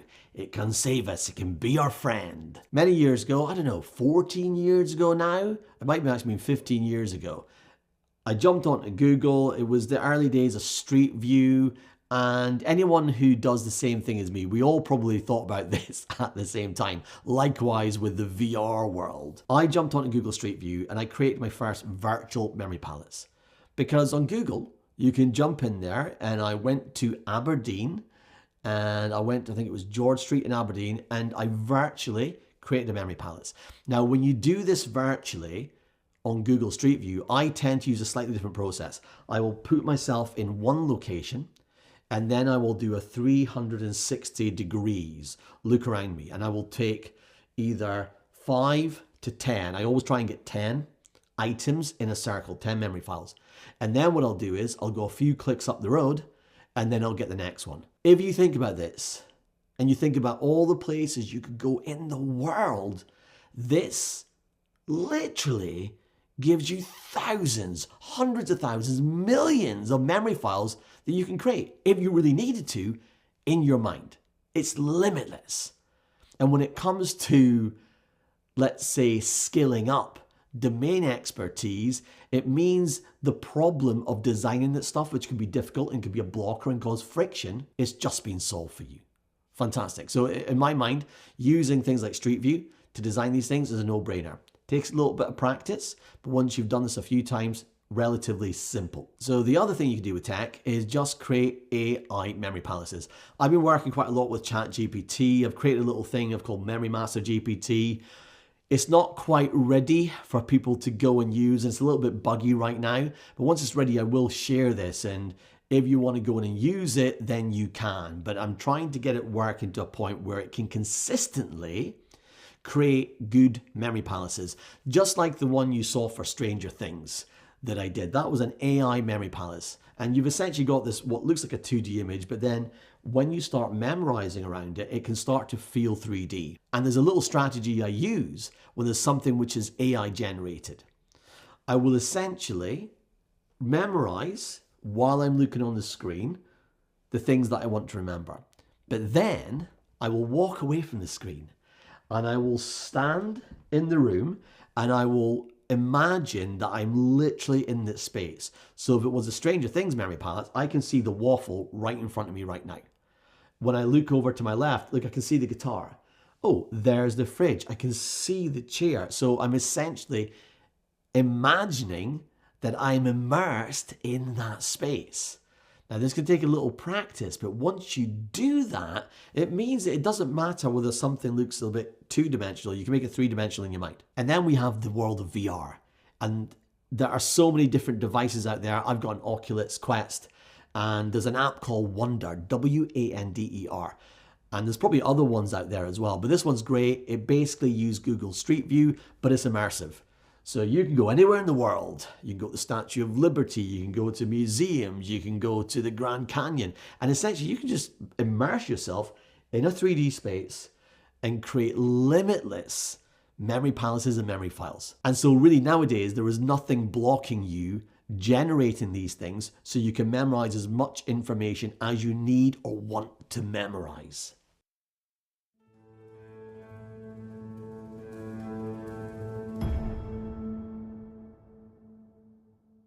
Memory is an act of creation, and recall is an act of recreation. Literally, when we have a memory, we create it. All these neurons kind of join together. And when we recreate it, we just make those same connections again. Here's the thing though, our memory is pretty fallible and we don't always connect them up the same way, which is why we get things like false memory. However, the big takeaway here is that memory is much more about creativity than it is anything else. And so when it comes to being able to take any kind of information and stick that information in your head using memory techniques, the one skill we have to get really good at, and I tend to think of this as a basic building block, is what I refer to as creative words. Not that creative really, is it? But what this means is you can take any word, any sentence, any paragraph, any idea, any thought, no matter how complex, and you can create some key words that become your images.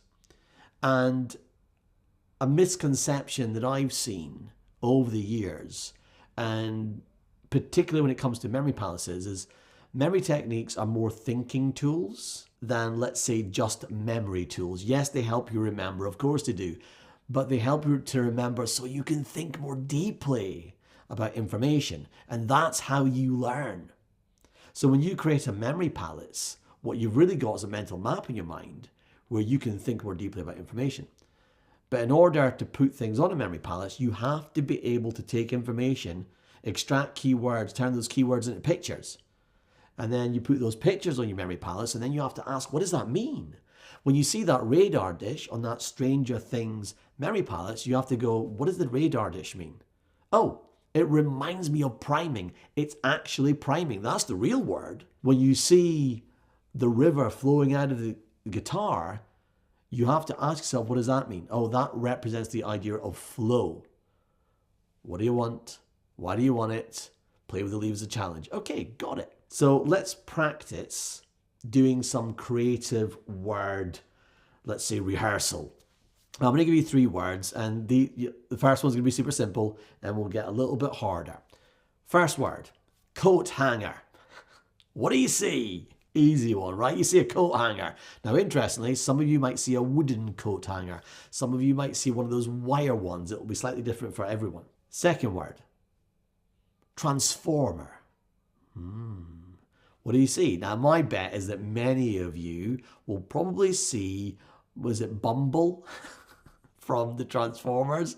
Or, you might see one of the Transformer robots. Okay. And maybe you see something else, right? Let me ask you a different word, and this one's a lot more complicated. Lumbricals. Lumbricals. What? Now, chances are you may not even know what that means. So lumbricals are actually part of the central muscles in the sole of your feet. Okay, now, if you don't know that, you're not going to know it. So that word will actually make no sense to you. Now, here's the thing. Whenever you get a word and you have to turn it into an image, there's usually 2 ways to do this. There is what I would refer to as a natural association. So you see a coat hanger and you can just see this coat hanger. It's dead easy. But when you think of Transformer, you probably got a natural association. You remember the film. So it sparks off something naturally. With something like lumbricals, how are you going to remember that? Well, once you know what it means, maybe you can imagine the soles of the feet. But then how do you remember how to pronounce the word? And this is where we usually have to employ a strategy called sound-alike images. And so what I would do is I go, okay, what sounds like the word lumbricals? Lumbricals, lumbrick, lumbrick, lumber. Maybe I imagine a lumberjack. Now here's the thing, you don't need to create 3 pictures for the whole each syllable of the word. You just need something that primes you, that triggers you, that gives you a way in. So I might imagine a lumberjack. Okay, maybe he's making a call because I go lumber calls, sounds like lumber calls. So I see the lumberjack making a call, but what I say, and this is crucial, as I see the lumberjack making a call, I say lumbricals, lumbricals, and I imagine him grabbing his feet. And I go, okay, that's the central muscles in the sole of the feet. Lumbricals, central muscles in the sole of the feet. I say it a few times, what happens? Remember, memory is an act of creation. So as I say lumbricals, and I think about what it means, and I see this image, all of this starts to connect up in my mind. And now, this picture is associated with not just the word and how to pronounce it, but also what it means. Using this process, you could stick 100 words in your head that you've never heard before fairly quickly and easily. Building the practice of creative words is crucial though. And whether this is for remembering names, whether it's for remembering key details in a conversation. So here's my challenge to you. I'm going to put 20 words on this page. I want you to set a timer, maybe 10 minutes. Set yourself a bit of a constraint here. Make it into a game. It's going to help you focus, get you into flow. And then all you're going to do is try and come up with 20 pictures to represent these words. Some of them are easy, some of them are harder. See how well you do. See what you can do in 10 minutes.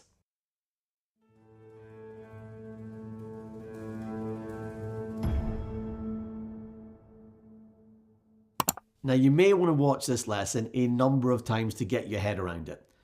When it comes to memory and remembering things, you really have to handle numbers. I say you have to, it actually depends on how important numbers are to you. In your role, in your job, is it important for you to be able to remember numbers and statistics and data and revenue? If it is, well then that strategy is for you. If not, well then you may just want to skip over this one if it's not important. However, what I would suggest is just even as a memory workout, it can be quite a good activity. So let's break this down and we're going to start with some memorizing first. So before we jump into the number system and the codes, and it can feel a little bit complex, but actually once you understand that stuff, it's pretty straightforward.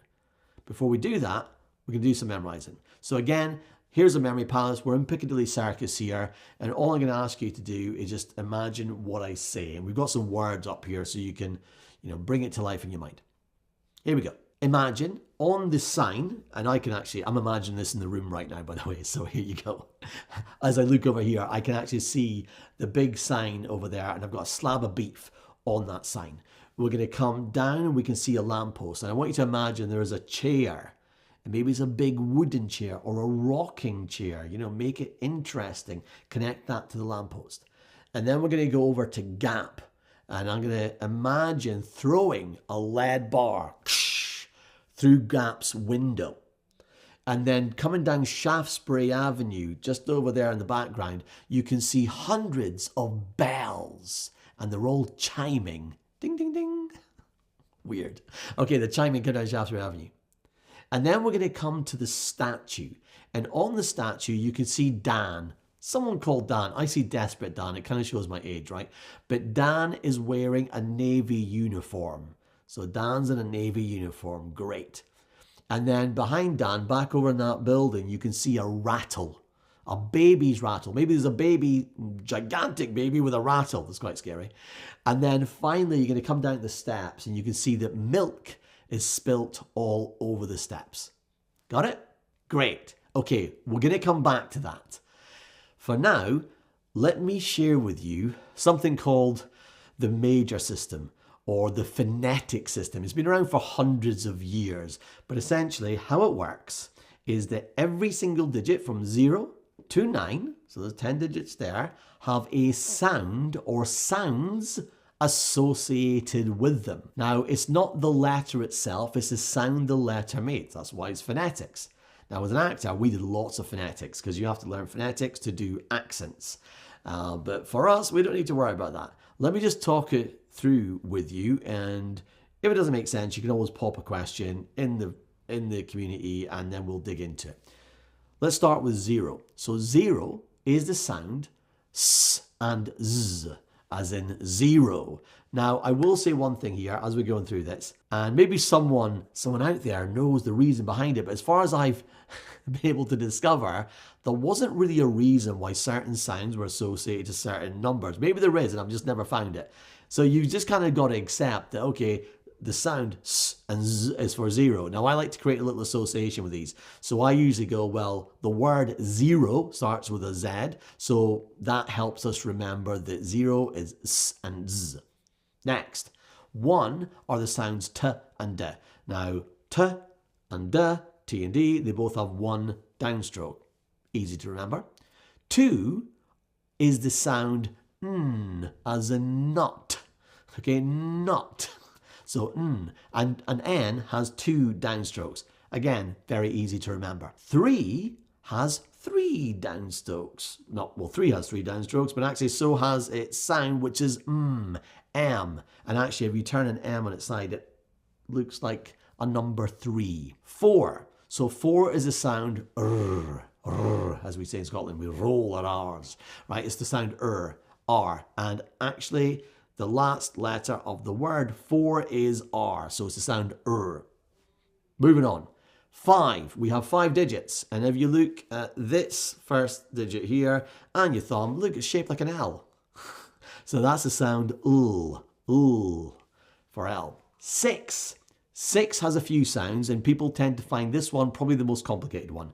It's sh, ch, or j. Sh, ch, or j. Now, I actually like to imagine the number 6 on a ship eating chips with jam. So you just imagine that for yourself. There's a number 6, it's on a ship eating chips with jam. Sh, ch, j. Sh, ch, j. Ship, chips, jam. Boom, done, in your head. Next, 7. 7 is the sounds, or are the sounds k and g. Now see, those are both made the back of your throat, k and g. And if you actually take 2 7s and you just kind of flip them over, put them on its side, you could have a 7 there and a 7 there, like a mirror image. Oh, look, you've got the letter K. Really tenuous. Go with it. So 7 are the sounds K and G. 8. 8 are the sounds F and V, as in fan and van, or fish and van. So again, what I like to imagine here is there's a van, it's been driven by a fish, and the van has a number 8 on it.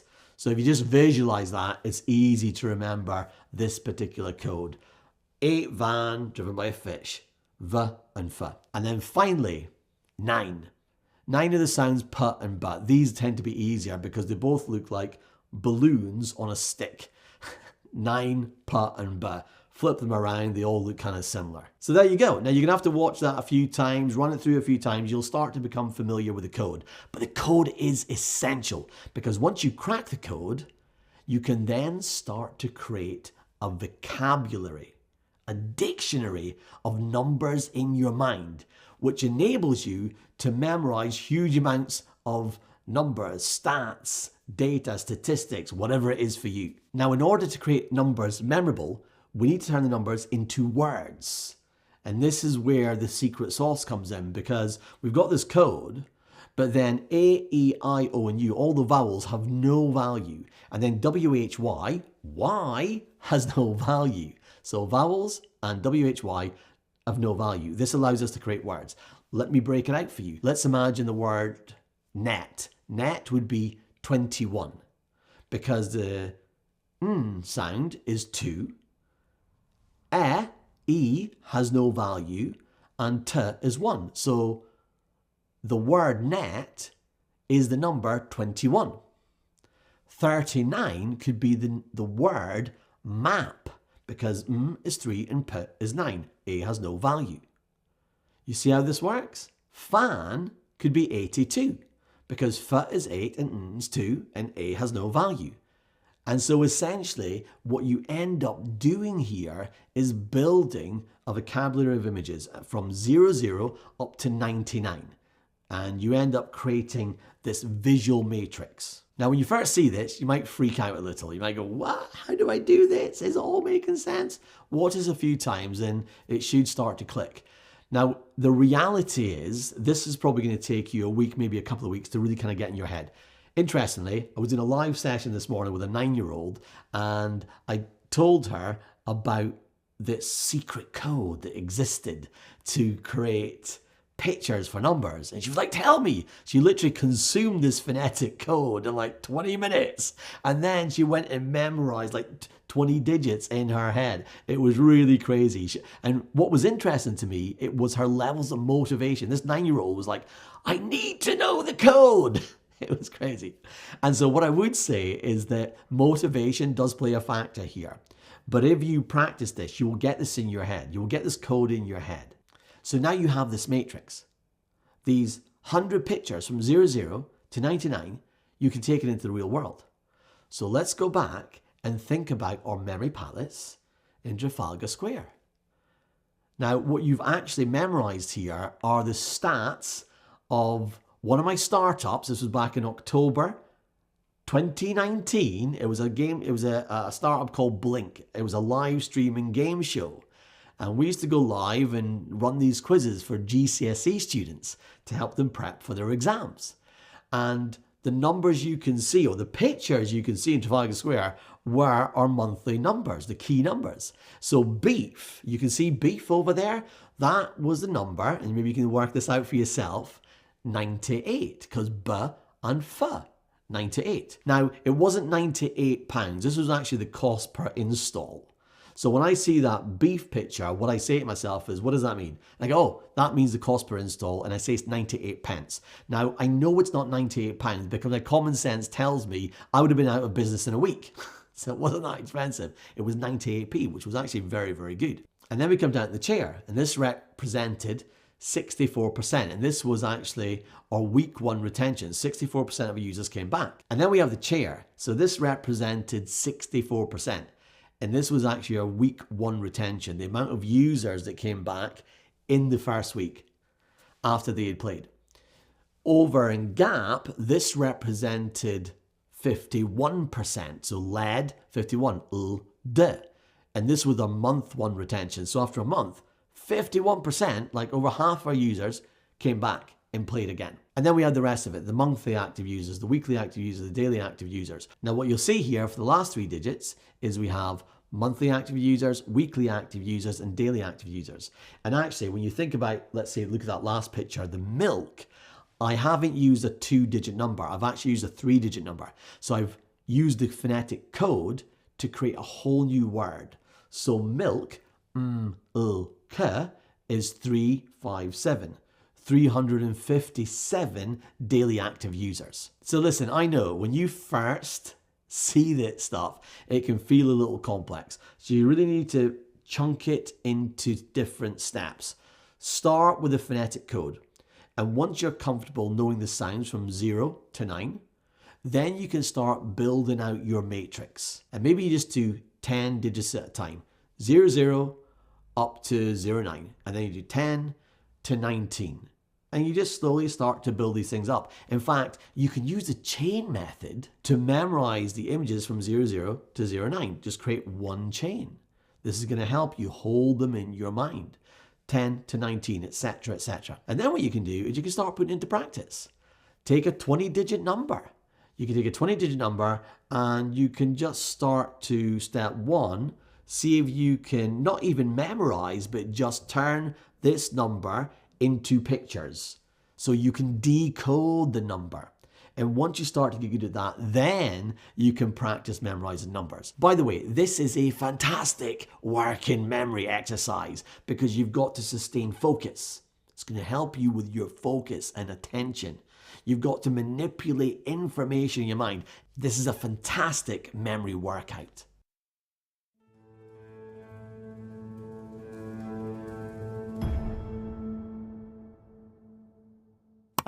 When you look at your Stranger Things memory palace, you can see the next meta strategy on the TV. This represents the idea of spaced retrieval practice. Now, this is not using repetition, i.e. reading something and repeating it. It is literally going into your brain and trying to retrieve information that's been previously learned and spacing it out in different intervals so that your brain has a chance to consolidate. Now, back in 2004, Douglas Fields did some research that showed that learning, long-term memories start to form in the breaks between learning. Now, this, when you think about it, is pretty amazing. And what does it really mean? Well, if you're just cramming something in and cramming something in and cramming something in and not giving yourself space, your brain doesn't have a chance to consolidate. So this stuff is never going to go into long-term memory. Now, what was really interesting about this research is that a number of years later, Dr. Paul Kelly, he was the headmaster at Monk's Seton, he actually got a bunch of neuroscientists together, worked with a bunch of teachers, and they took, I think it was about 4 months worth of biology, and they condensed it into 1 hour. Let me just say that again. 4 months worth of biology, they condensed it into a 1 hour class. So now we had a couple of cohorts. We had one group which took 4 months going through regular lessons, and then at the end of that 4 months, they'd have a test. And then we had another group where they designed this biology lesson so that there would be about 12 to 20 minutes of information delivered. And it was delivered through PowerPoint, and it was delivered in a number of different ways, but the information was rapid, it was really quick. After that 12 to 20 minutes, the students would have a 10-minute break, and they would do something physical, like play basketball, so they weren't able to think about the information. So what started to happen in that 10 minutes is what they'd just seen started to consolidate. And then they go back, and they do another 12 to 20 minutes. But this time, it would be the same information, but delivered in a slightly different way. Then they go have another 10-minute break, and then they'd play basketball, and they could juggle, and they come back, and then they do it again. And what they discovered is they tested this group 1 week later, and they got similar results to the group that spent 4 months learning this material. I mean, this is crazy, right? 1 hour compared to 4 months and getting exactly the same results. Now, the key aspect being tested here was being able to form these memories by implementing the content in such a way that it was delivered at pace and at volume, but then you gave these breaks so your brain was able to process and consolidate. So spaced retrieval practice, there are a number of models you can use in order to kind of have this show up for yourself in your life. Now, this one was like spaced retrieval practice on steroids. And the reality is the designing of the material took a very, very long time. So for most people, it's not really practical. However, I've found that if you have to get something into your head very quickly, it could be a pitch or a presentation or maybe a report. If you spend a bit of time up front designing that information so you can consume it in, let's say, 15 minutes, and then maybe you think about that in a few different ways, you could play out a similar model for yourself, and you'll find that a lot of this stuff is going to stick. I mean, and it's going to stick really well, particularly if you then add memory techniques, you sprinkle memory techniques on top. Now, standard spaced retrieval practice, and if you've read books, I don't know, probably back from the 60s, 70s, they'll talk about learning something and then waiting an hour and then reviewing it again.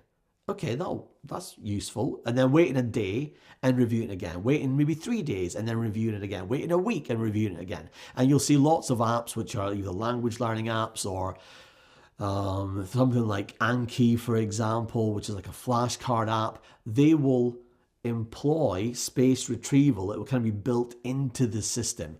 And this idea is essentially just giving your brain some time to consolidate. It's like before you go to sleep at night, if you learn maybe an hour before going to bed, and as long as you're not taking any anxiety and tension into bed with you, your brain will start sorting that stuff out. It will start consolidating through the night, which is why sometimes when you learn something before you go to sleep and you wake up in the morning, it's got stickier in your mind. So this is the idea of space retrieval practice.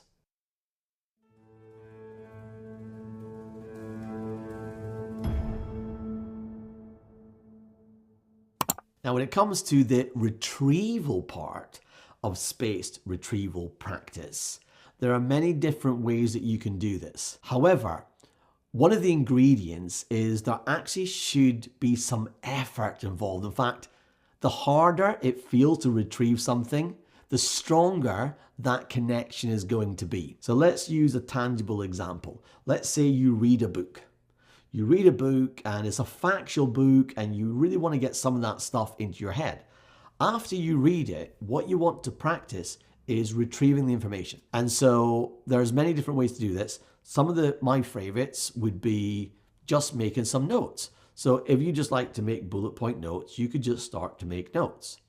And you ask yourself probing questions. Okay, what do I naturally remember? What was that part of the book about?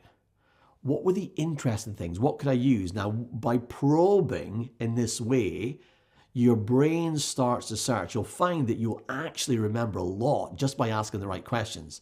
It's kind of similar to priming when you probe, and then you just start to note down the answers. Great. Now, that's one method. The other method is you still probe, you ask the questions, but you do something like a mind map. Now, I'm going to do a whole playbook on visual notes and note taking and mind maps and various other things. But if you've never done this before, it's essentially where you create a central image and then you create these branches and then you write words on branches and you start to build up a picture of what, let's say in this case, the book was about. And while you're thinking, you might color in or doodle, and that gives your brain space to kind of get creative and think. So you kind of switch between a focus mode and let's say a diffuse thinking mode or an active daydreaming state. And that can be a good way to retrieve information and keep yourself energized. This is one of the reasons I love mind maps, created by Tony Bazan. Now, the other thing you can do, if you don't like mind maps, some people feel they're a bit constrained. Actually, the constraint can be a good thing, but you might want to just take visual notes, or you might just want to doodle, or you might want to use post-it notes.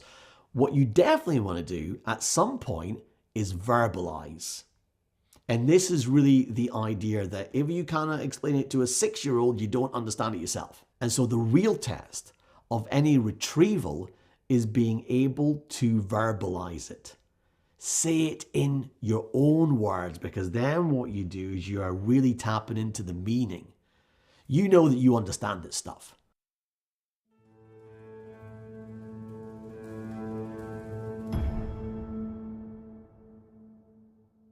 So now you've got an understanding that if you give yourself breaks in between learning, this can help to consolidate memories. And you also know that practicing retrieving information is going to create stronger memories, and it's also going to build a deeper understanding. Now, right now, this is still a bit theoretical, so really what you want to do is put this into practice. And there's a few ways to do this. First way is you just choose something that you want to learn. Pick something which is interesting to you. It doesn't matter what it is, and then go through this process. Set yourself some learning time. And then make sure that you're having breaks during that learning time, and then devise a plan where you review what you learned. So whether that's an hour later, a day later, a couple of days, etc. Or there are some tools out there. And again, I'm going to deep dive in tools on a different playbook. But right now, you can just keep it simple. Design it for yourself. Now, if you can't think of anything, don't worry, because in Memory School, every single month, I'm going to be doing a masterclass where I will take a book, and each month we'll do a book, and I'm going to show you how to create a mental map for that book and also memorize some of the key content. And then if you choose to, you can go read the book. So this will give you an opportunity to go learn something which is valuable, you can actually use in your life, and you can put spaced retrieval practice into practice along with all the other strategies that we're learning. But you might find right now, this is actually useful for you, for real, for something that you are using in your work or in your personal life. So my challenge to you is this: find something you want to learn, design a plan, put spaced retrieval practice into practice.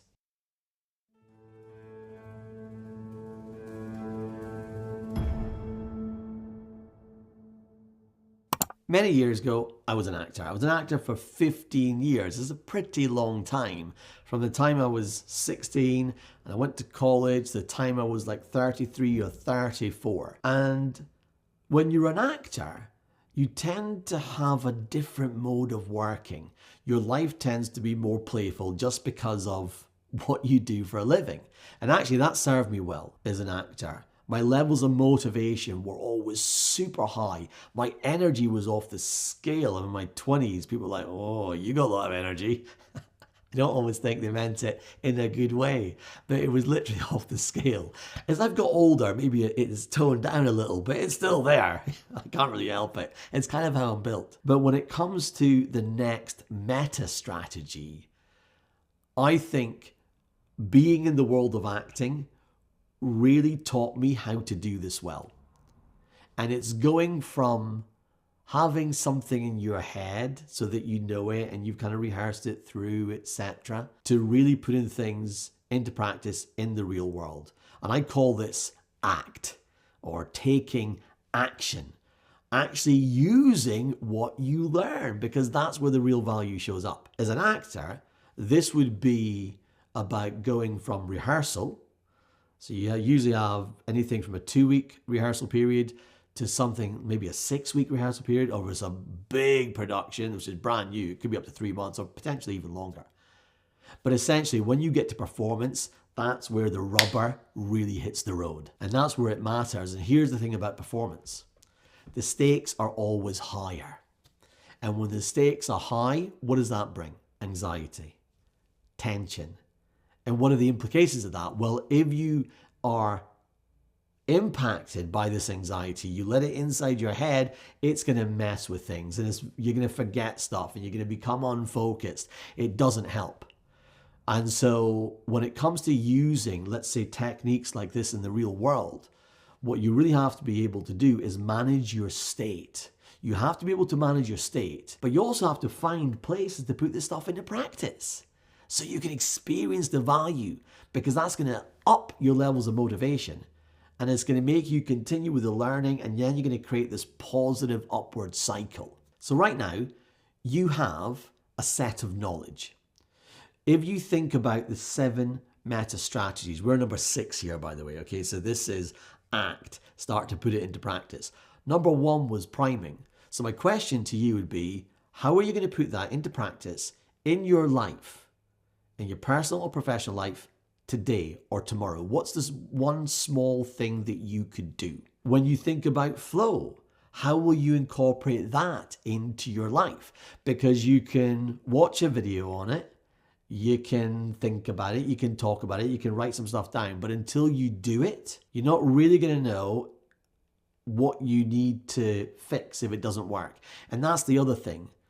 None of these things are magic bullets, and they all take some practice. So if you do this like 1, 2, or 3 times and it doesn't really work, and you go, doesn't work for me, it's not how my brain works, like that's probably not the way to go. You want to be able to go, okay, let's run an experiment. If we need to tweak it, what do we need to tweak to make it work? Because all these things will work for everyone, but you might need to find a different way in. So what can you do to get that state of flow? When it comes to connecting with information, particularly the stuff that bores you, like, how are you going to do that? How are you going to create those deeper connections, understand, increase comprehension? When it comes to using all the memory techniques that we've shared so far in this particular playbook, how are you going to put a memory palace into practice, or the chain method, or creative words? Where could that show up for you tomorrow? And again, you might start very small. One of the places I like to start is just with conversations. So you listen to a conversation and you memorize just 3 key things that person says. And you do this by creating an image for each one of those key ideas, and you just make a memory palace up on the fly in the room that you're in, and you throw it down.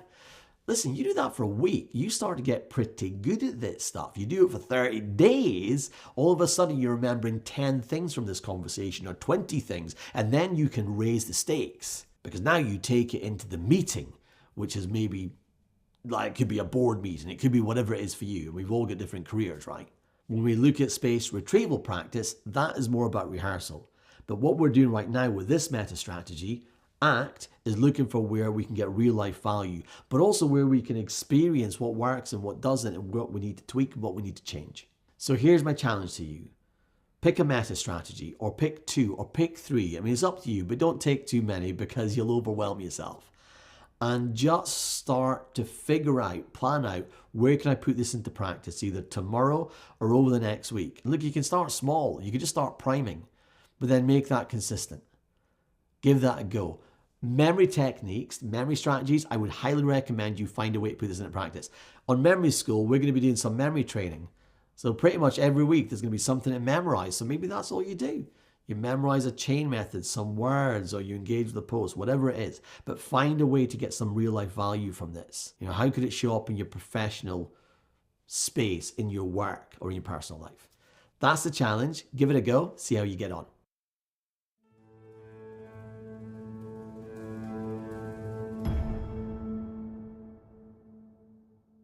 Meta strategy number 7. Okay, this is the final one. And if you remember right on the Stranger Things memory palettes, this is the nun jumping through the window. I am big on habit design. Many years ago, I went through a training with B.J. Fogg. He's a behavior scientist at Stanford, and I learned a strategy called Tiny Habits. But actually, even before that, back in the 90s, I was always looking at how I could create habits in my life. I think in the beginning, it was probably like Tony Robbins. There was various ways to get into it, and how do you create the right kind of associations? I remember back when I wrote my first book, How to Remember Anything, I designed my own way of creating habits. I used to have these 2 things. One was called Don't Forget the Milk, and the other was called Where to Put My Keys. And I used a memory technique. So Where to Put My Keys, it was a way to design a habit so that you can remember where you put your keys, right? Or your wallet, you pick one. And what I would do is when I walked, you get home, and then wherever I put my keys down, because it wasn't always in the same place, I just imagined something happening to them, something weird, something strange. Maybe they blew up, and that would just prime my mind. It would create this memory in my mind of where my keys were. Great, it was nice and easy. You do that for a few days, it just becomes a habit. The other one was called Don't Forget the Milk, and this one was to trigger a memory at a certain point in time in the future. And this was pretty cool. Now, it didn't work all the time, but it worked most of the time. And so what you do is you might imagine, okay, I'm on the train, I'm going home from work, and as the doors open, a pint of milk is going to jump out and go, buy me! Crazy, right? Now, you can't forget that stuff. Here's what would happen. You'd be on the train, you're about to stand up, and it would usually jump into your head like a moment before, a minute before, and it make you smile. And then you go buy the milk. Done. But you could use this for anything. Now, all of this is really a conditioned response. That implicit type of memory. You've heard of Pavlov's dogs. The dog comes over, eats the food. Great, you ring a bell. Dog comes over, eats the food, you ring a bell. Eats the food, ring a bell, salivating. Suddenly you just ring the bell, the dog starts salivating and it wants to eat the food, right?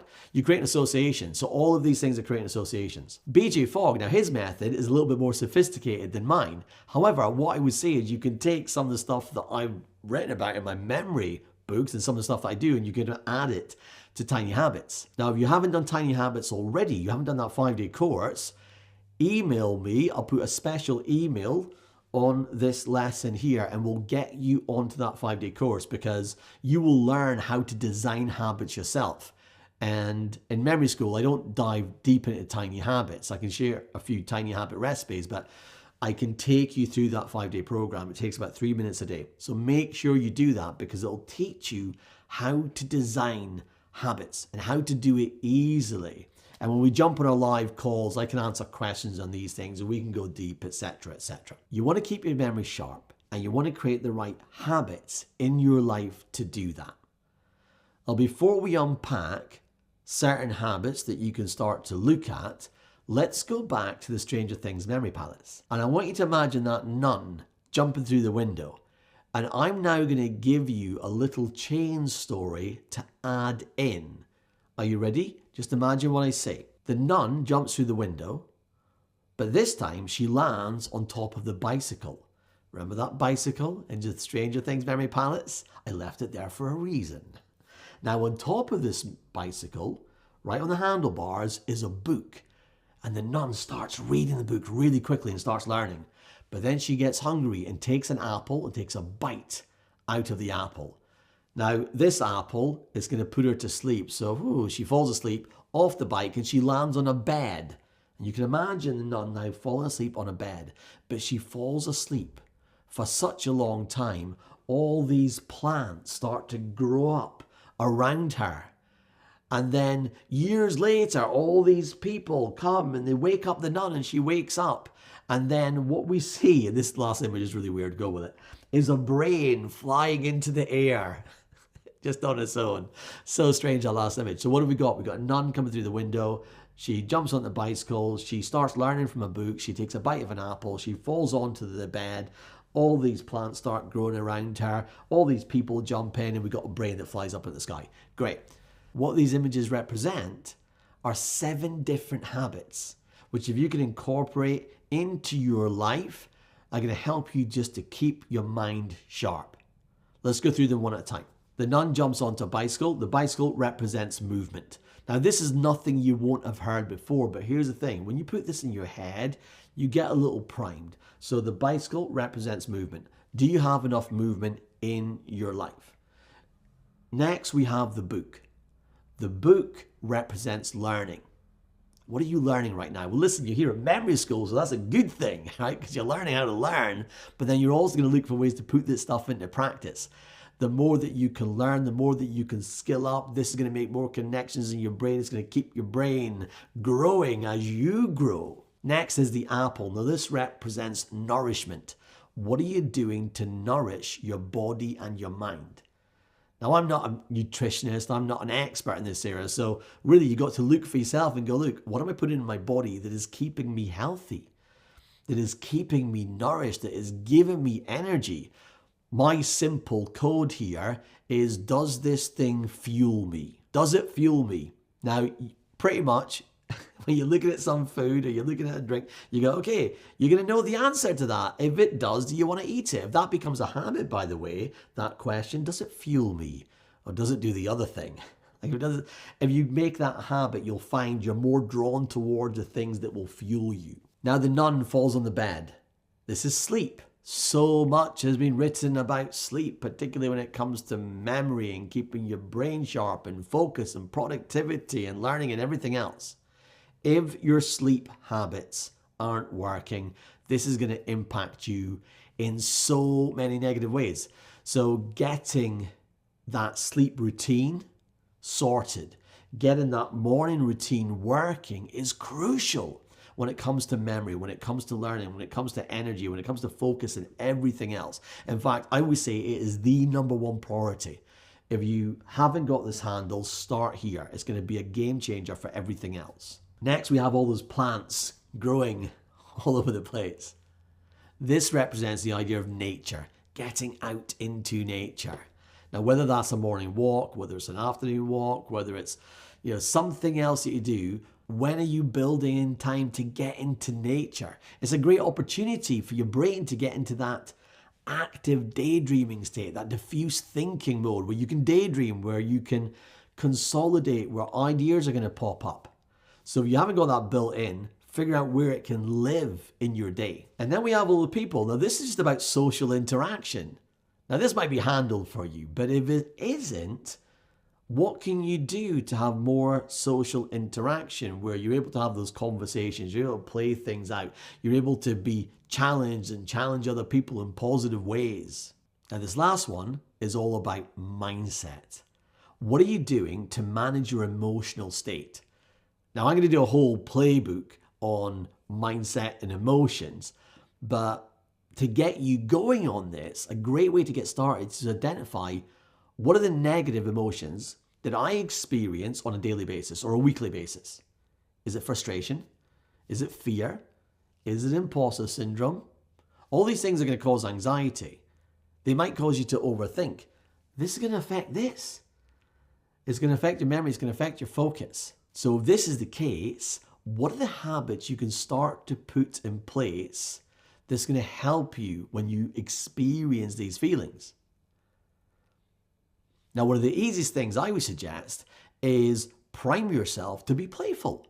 Because actually, if you have a daily habit at the beginning of the day where you prime yourself, you go, you know what? What's exciting about today? Or what do I want to achieve today that's going to light me up? Or where can I improve my memory today, right? That's going to prime you, but then you can top and tail. At the end of the day, you can go, you know what was great about today? What were my wins? What am I grateful for? Bring those memories to life. Because memories are loaded with emotion. And because we have negative bias as humans, we tend to think about the things that didn't work. And so sometimes you have to consciously bring the things that did work to mind. And now you're going to feel good. Make that a habit. Then you're going to start to feel more positive. You start to think more optimistically. It doesn't mean you're never frustrated. It doesn't mean you don't feel fear or imposter syndrome. Of course you're going to feel that stuff. But it means you can bounce back quicker. And it means you can reduce anxiety in your life, which is just a good thing. And great when it comes to memory. So here's my challenge to you. Go create some habits. Create as many as you like. You might create 3. You might create 7. And start putting this stuff into practice in your life. If you're not sure where to begin, then ask me. And if you haven't done Tiny Habits, then get onto that course, because if you have a challenge in making habits stick, this is going to show you how to do it. Last thing, if you enjoyed this playbook, if you found it valuable, let me know. Let me know in the community. Let me know what you'd like to see. Let me know what you got challenges with. Let me know your goals. Like, how are you going to put this stuff into practice? One last thing. And you can choose when you want to do this. But over the next 10 days, think of this as a 10-day challenge. I'm going to ask you to do one small little habit. Bring the Stranger Things memory palace to mind and just review the 7 meta strategies. It might take you a minute. It might take you 3 minutes. You can spend as little or as long on this as you want. And just think about where might you put some of this stuff into practice. This is going to help you embed and consolidate this stuff. Have fun. Any questions? Let me know.